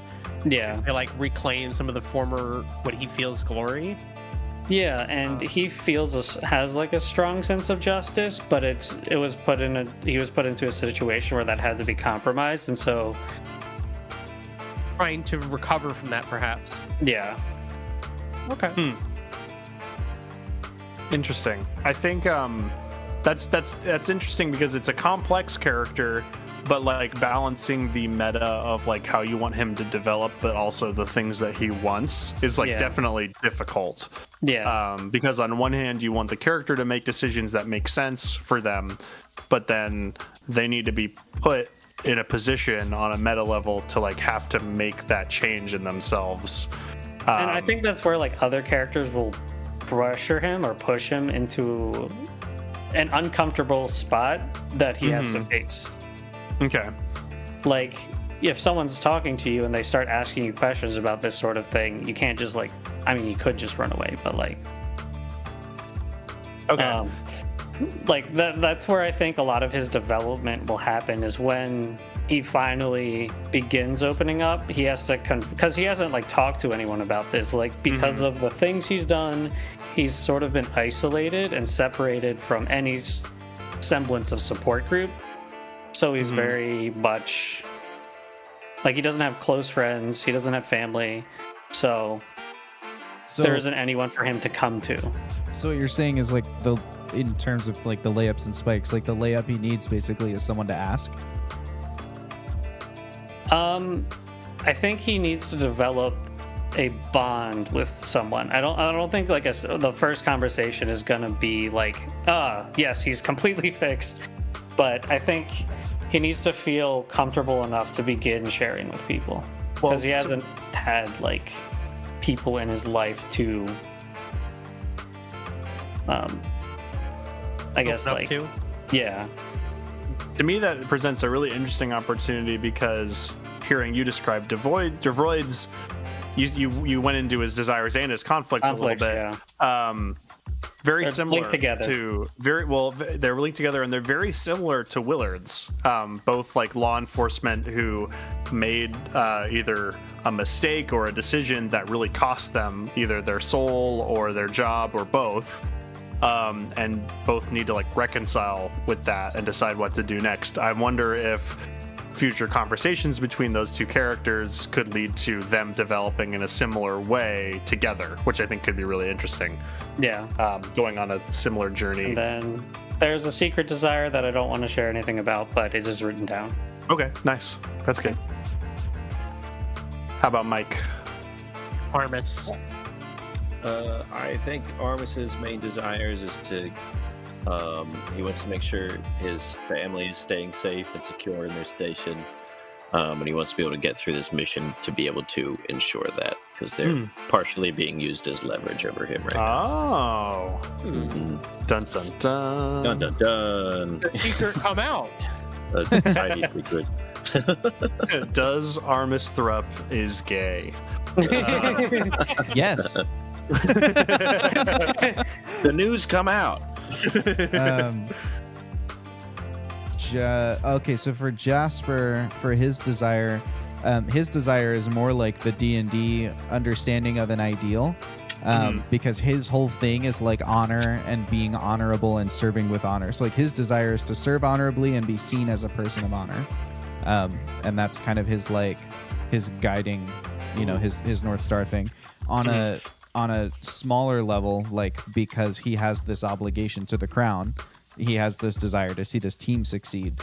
But that's just a thing that's orders. It's not really a thing he wants or doesn't want. He's just doing it because it's his job, I will say, I wonder if that plays into some of his like conflict, and you don't have to open up right now about it. I will when we do the next round. Yeah. Right. About his conflict of how he is treated by his fellow, co-workers, if you will. But yeah. Nice. How about the old tongue-tied hematician? Good old Frode. I think his desire is pretty clear, and that is he kind of wants to re-establish that connection he's lost with the Fae. He spent his whole life gaining that connection and getting there, only to immediately lose it in a fell swoop. And so he's trying to get back there, and part of that I think is also he thinks that might be a way to remove his curse, his affliction, if you will. And beyond that, try to gain some of the things perhaps that he's lost along the way towards this objective. Nice. He's had to put a lot of things to the wayside for what he thinks is for the betterment, of those involved. But yeah, this is more of a curiosity question, and so feel free to not answer it if it's story spoilers. How does being in this group help him towards that? To be fair, explicitly it doesn't. Okay. But he's also at a plateau in that, right? He's kind of, before joining this group, he hadn't really been gaining any progress. Okay. And he was kind of stagnating, where he was still thinking he was trying to do stuff, but he wasn't gaining nothing new out of it. He wasn't gaining any progress towards his objective, and he had almost just kind of grew into a rut that wasn't actually doing anything for him. So this is like a change that, while he may not see it, has already gained him a lot of progress in that regard. Okay. I have a question unrelated a little bit. If Frode wasn't tied down by the group itself, would he have just joined the circus? In that moment, if he had met the circus and had that conversation and he was not tied back down to the group, he would 100% join the circus. Interesting. Okay. I don't know how long he would stay with them. Yeah. That's another one. It could be a day, could be a couple of years. But depends how engaging it is for him. Well, yeah, it depends on whether or not he felt like it was doing him good for what he wants. Yeah. And it sounds like the circus has some interesting connections. So I think that would be his main appeal. Yeah. Yeah. That's a cool layer. I like that. And that's cool that you picked up on that, Trevor. That that was a question that was posed, and Cleo was like, I can't, I got this thing. But I was wondering if Cleo was serious, that if they didn't have that thing, they would have. Yeah. That was just a Whether or not it was an nicety. excuse or Yeah. Or a real, that's cool. So to go into conflicts, for Willard, his external conflict is that he's got to work in this cleanup crew for a year in order to end his exile from Tumbleweb. His internal conflict, which this kind of like what Trevor was saying, gets a little bit into the meta thing where it's like he maybe hasn't acknowledged that he needs to let go of his fear of artificery and magic in order to forgive himself and be a good teammate. But I, as the person who's playing the character, knows that he needs to do that, and I need to keep that in mind in order to develop him as the story goes along, if that makes sense. He'll start to realize that very, very soon. But yeah, that the internal conflict can get a bit more into that meta aspect of this is how I want this character to develop. But those are his conflicts. I guess we're kind of rubber banding back and forth. The snake draft for those of you who play fantasy football. Josh is always in the middle. I thought you were gonna say I'm always up on my fantasy football. Yeah, you know me. Yeah, that's the one with the round ball, right? Yeah. I'm sorry, I'm gonna digress for 3 seconds because I'll never get to tell the story again, and it's very funny. The place I used to work when I lived in the Midwest did a fantasy football league and just sort of forced me in. They were like, "We made you a team and we put it on the thing," and I never logged in ever. So like, I guess the AI like drafted my team and it just played one set of players and it was the same every week or whatever. Yep. And I won the league and they were so upset. My team, when they told me that I was in the playoffs, I signed in just long enough to change my team name to the Sports Ball Sportsers, and then I signed back out again. And they were so upset they stopped doing the league after that. That's funny. Wow. Okay. So anyway, that's a insane. high moment of my past life. That's great. Like the AI for the drafts aren't bad, but the fact It that just like takes none of the your highest- players got injured or anything. It prioritizes the position by the amount of potential points, and it prioritizes the highest projected players in each position and fills them all in. Wow. You have to manually swap them if they're injured. That's true, but Josh, I wouldn't know. got So luck of the Cleo, draw tell us there. about Frode's conflicts. Yes. So I think his conflicts, a bit more external, a bit more obvious, is hats, right? Conflict for him, and trying to deal with that. I mean, that's like one of the first things he did. Luckily, I gotta say, no one at this circus that he's walked past is wearing hats. Yeah, you pointed that out to me like a kid who's like, "Teacher, you didn't ask for the homework." And I was like, "You're right, none of them were wearing hats, I guess." Well, that's also me. That's a like, oh, I didn't do the homework. I it's like, teacher, you didn't ask for the homework, but I also didn't do the homework. I should have like prompted. I should have asked, and I just didn't. Just put a sticky note on your computer that says hat. I can assure I you that will when you say- get back outside the main tent, there will be hats. Sure. That was like an interesting thing, but that's his external conflict, right? And his internal conflicts is more about Hats. ironically how to maybe not necessarily solve the curse, but more or less live with it. And realize that perhaps like he's built his whole life around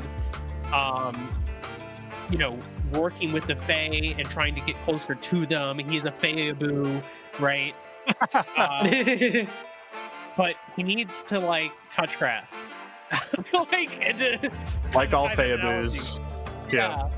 I don't think he's really understood that yet. Like he needs to realize that maybe he should, like compartmentalize maybe part of that logic, or just like make room to at least put it forth the effort of trying to understand how the world works these days. Be Try to socially understand. adjusted. Right, yeah. 'Cause he's Yeah. not trying, and it doesn't bother him right now. But that's causing him problems. That's causing conflict. And right now he just sees that as like, oh well, they just don't think the right way. So his internal conflict is, a little of trying to deal with that. Maybe realize that like, maybe I'm the one who's wrong. Nice. I like that. How about Chasm Jasper? Jasper, his conflicts, I guess to summarize what you said, Jake, and make sure I wrote them down correctly, conflicts are the things that are external about the world around you or internal about yourself that are preventing you from getting your desire, right? That's correct. Okay. So for him, since his whole thing is like he wants to serve honorably and be seen as honorable, his internal well, I'll start with external. The thing about the world that's getting in his way is the lack of respect from the other Gemstone Guardians. He's the oldest person there and the only person who was around for the Darkening and the war that went along with that.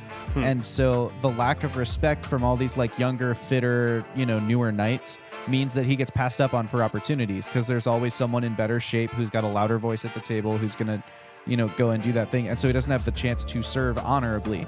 But to still be honorable means he's not going to, stand up for himself because he's just part of the crew. He's trying to, be a member of the team. His internal conflict that he's dealing with right now is that he's been assigned a group of people to work with who are specifically not honorable. Like your qualifications for being on the team is that there was something that could be used as leverage against you. And so he needs to kind of overcome his distaste for the team that he sees as dishonorable in order for him to then serve honorably. Like, as long as he's being a jerk to you guys, he's not really acting with honor. He's kind of being a butt. But in order to do that, he needs to recognize that like there's honor in people who have screwed up at nobody's perfect. So that's kind of what Cleo's got a hand up. Is that for me or for Jake? For you. Okay. It kind of, I don't know why, but like the conflict about how he's being treated by his fellow coworkers, right? The fellow Guardians, almost gives me like veteran vibes, like almost like how like you see it a lot in just real life, autobiographies, but also like a lot of literature trying to touch on that and bring it back to light within the public consciousness about how veterans deal with coming back after being deployed. And it's just kind of like the disrespect, the like, they did their job with honor and now, the rules have changed and they're not treated the same way and they're trying to do the things that got them success, right? And be honorable, and it's getting them nowhere. And the way that I think about it in his scenes with the Ruby Guardian, Earl Colfoot, is I try and present Earl as someone who is having fun at his job and Jasper as someone who thinks his job matters. Like for Earl, being a knight is a fun thing where he gets the cool armor and he gets to give orders and stuff. But Jasper's like, I was a knight at a time where like, my city was the last free city in the whole world. And, and we had the adventurers who had the power to help and they left. And I was one of the people who was still here, so like that level of somberness when he approaches the job. And so that's kind of how I've tried to make that conflict happen, which just lines up with what you said. Like it kind of is like vet energy, I guess. Big vet energy. Yeah, that's sweet. I think that those conflicts especially, I think, are what are giving kind of Jasper depth to me, at least from my observations with him. So that's I have great. a question real quick for Josh. And you can tell me if it's too much. For Chasm Jasper, if they complete the year, like let's say like as best as like to the best of their ability and like succeed by the standards of the mission, would he consider them honorable since they would technically have the pardon, or would he still see them as I think it would like depend on how you right now? completed your year. I think just like he sees, well, doing the team is just my job. I think being there is like the minimum. So that's just being a person who exists, right? Like there's people who he actively disrespects. There's people who are neutral, and then there's people who have earned his respect or that he sees as honorable. So I think it would depend on that and on how you composed yourselves maybe as a group. That makes sense. Yeah. Nice. How do you feel, Armis? Jake, about... Sorry. Oh, go ahead. How do you feel, Jake, about characters whose internal and external conflicts are in conflict with each other? Like, is that good or bad as a tool for the character? I mean, I guess it depends. I think there's ways that can be explored in a way that feels natural. Could you give me an example? I had one from your example characters, and I can't remember what it was. Let me click through your slides really Gandalf or quick. Sparrow? Jack Sparrow. Was it the... Yes, it's Jack Sparrow, because yeah. Jack Sparrow's always trying to get around or defeat someone who's in his way, but he also is like, okay, well, but if I go around them, like, that's a sacrifice of my friends. And so his two things that he wants he like can't get them to meet in the middle. I guess I'm asking more from a role-playing perspective. Do you feel like that would help or hurt the ability of a role player to like make a deep character? Does it make it easier or harder? I think it makes it harder for the role player, but I think it can still be portrayed well and rewarding if given enough time, I feel like. Because I think the way that Jack Sparrow, and I haven't seen the fifth and most recent Pirates of the Caribbean movie, so this may have changed at this point in the lore. I don't know. In that one? I think he is. But by the way that what happens in the original trilogy is he doesn't really get his wish because he does decide not to sacrifice his friends. But in the fourth movie, it's like, well, I'm going to try a new scheme. Like, that's like, right. you know. So in Jack Sparrow's case, he actually doesn't get what his desire is because he decides it's not worth it until then by the end of the movie and at the start of the next movie, he's like, well, I'll try a different way that doesn't involve sacrificing people. I'll try that. I'll try to find the Fountain of Youth. So that's an example where I think it can, and a movie's different than role-playing. I think it can play out in an interesting way as long as there's enough time for those conflicts to be seen by the rest of the party and the audience, I guess, if that makes sense, where it's like, you know, there's opportunities presented to this character to maybe achieve this desire that like, oh wow, they've overcome the external conflict and now there's an opportunity for them to finally reach and get this, but then they're faced with a choice of, you know, now we're facing my internal conflict that's conflicting with this, and then I think that choice will make or break the character as to whether they, you know, make the choice of, in Jack Sparrow's case, sacrificing his friends to gain his desire, or saying, no, it's not worth it. My new desire in this case is to be with my friends, if that makes sense. That can forge new desires, basically, depending on the choice. Cool. That would be my thought. But what about Armis?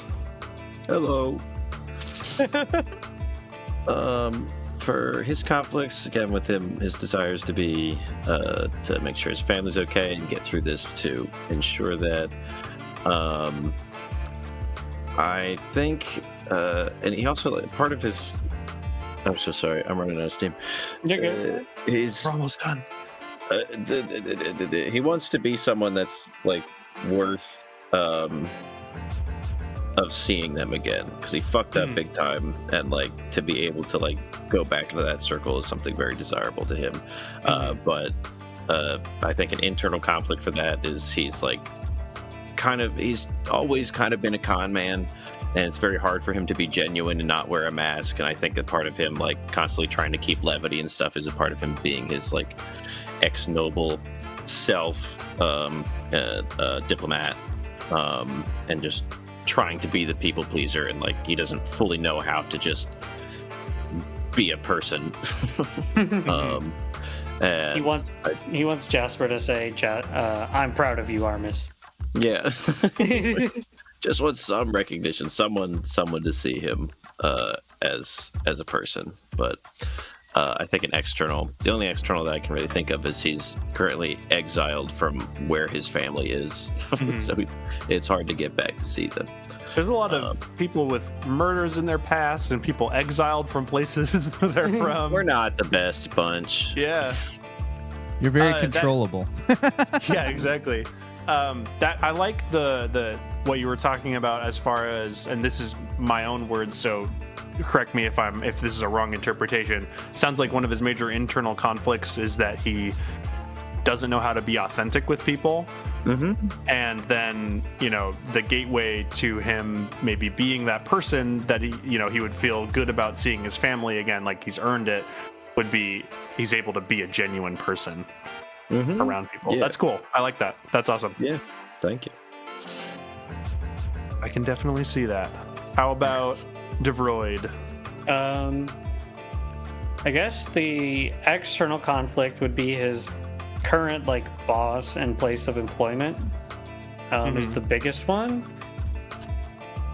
I think his internal conflict, kind of getting a little bit meta, is that like his whole thing to himself right now is like this, like I did this bad thing but I had no choice in doing it, and so it's like not really my fault. So it's like, yeah, I did this, but here's why it's okay that I did this, as opposed to saying, acknowledging that he did the bad thing and that regardless of the reason, it's still a bad thing, and saying, okay, I know I did this and I can forgive myself for that. So it's first step for him, like he needs to come to terms with what he's done and acknowledge that regardless of the reason why he did it, he still did it. And as with a lot of scenarios, the first step is admitting he has a problem. Exactly. Like unironically though. And then obviously learning to forgive himself for said thing. So it sounds like, and to clarify on the external conflict, his current boss and place of employment not being, is that the cleanup crew and the boss being Chasm Jasper, or okay? No, his prior to the cleanup crew. Okay. Because I guess he's still technically employed there, and this is like a temporary mission. But he sees the cleanup crew as his opportunity and way out. So for him, this isn't a conflict. This is like part of his desire. Yeah, this is like, I want to do this to the best of my ability, impress Jasper, and then essentially be redeemed for the misdeeds.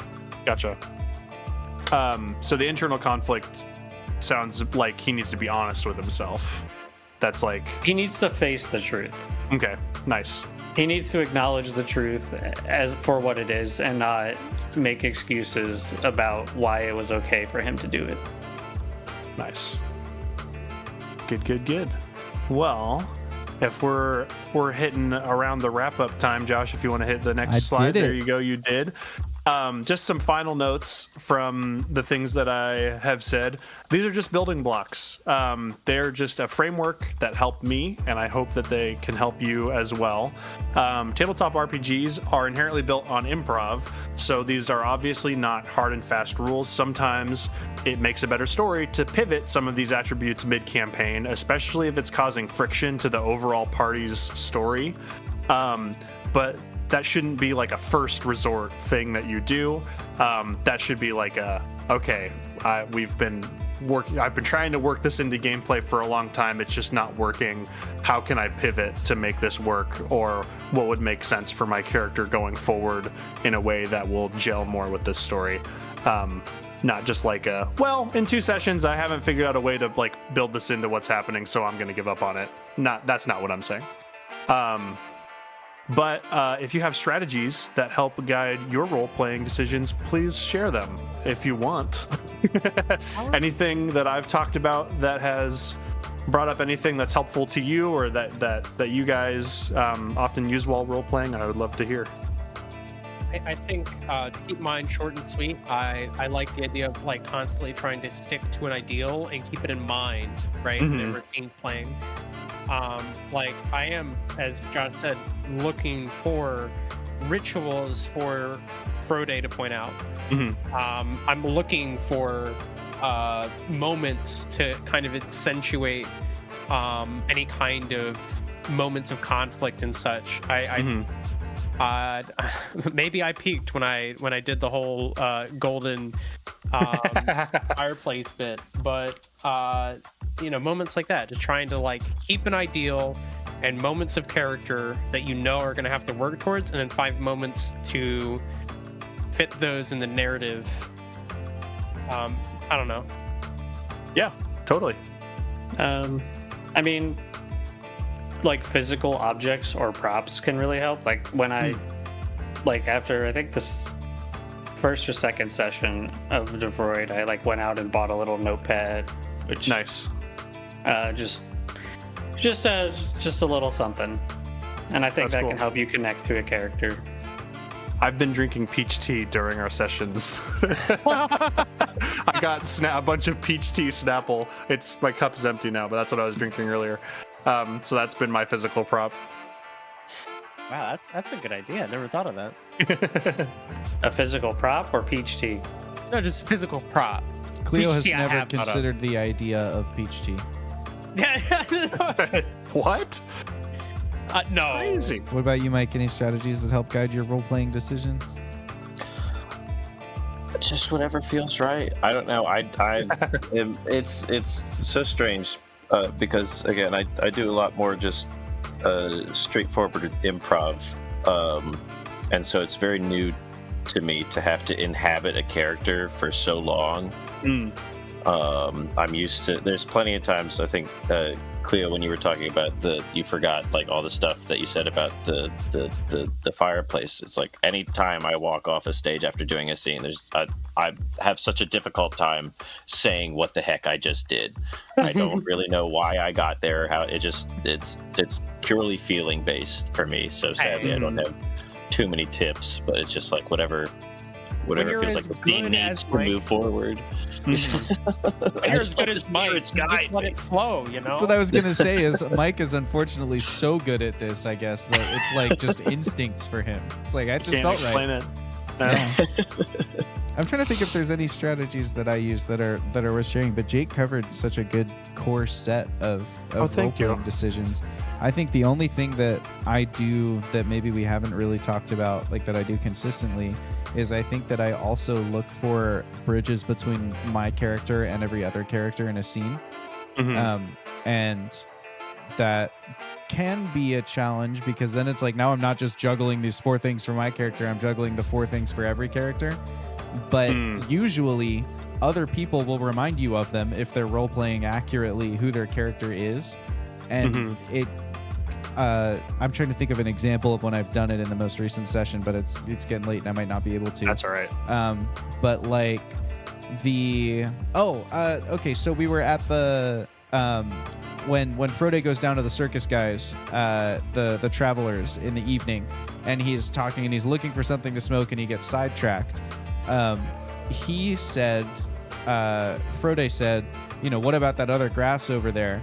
And I saw an opportunity to create a fey creature and put them in the scene because Frode cares about the Feywild.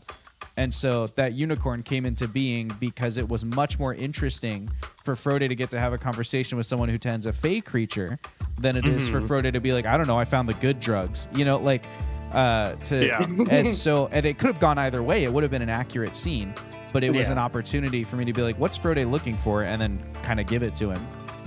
So I don't know, stuff like that is something that I'm often thinking about in a scene. Yeah. But yeah, I think your core is good, Jake. I think it's good. Oh, thank you. I think your core is good too. I think all of you guys have good cores. We've all been in our ab workouts, you know. I skipped mine today. We're like apples. Good cores. Apple's cores are poisonous. Yeah, full of arsenic. Just like us. Last slide, if you want to go to the last slide, Josh. Thank you for watching my TED Talk. Thank you for saying your TED Talk. That's good. That's good. Oh yeah, Willa in the chat says she just ate an apple core. That's not a made up thing. Willa always eats the apple core. Oh well, Josh, value your time with your wife while you can. Well, like I know apple seeds contain trace amounts of cyanide, but it takes a ridiculous amount to actually be It's like lethal. overdosing on caffeine via coffee. It's different. I'll see myself out before we start talking about overdosing on caffeine. Jake, you wanna wrap us up? Oh, well, you know, there's a saying that we often say here at the Winged Badger Tavern. The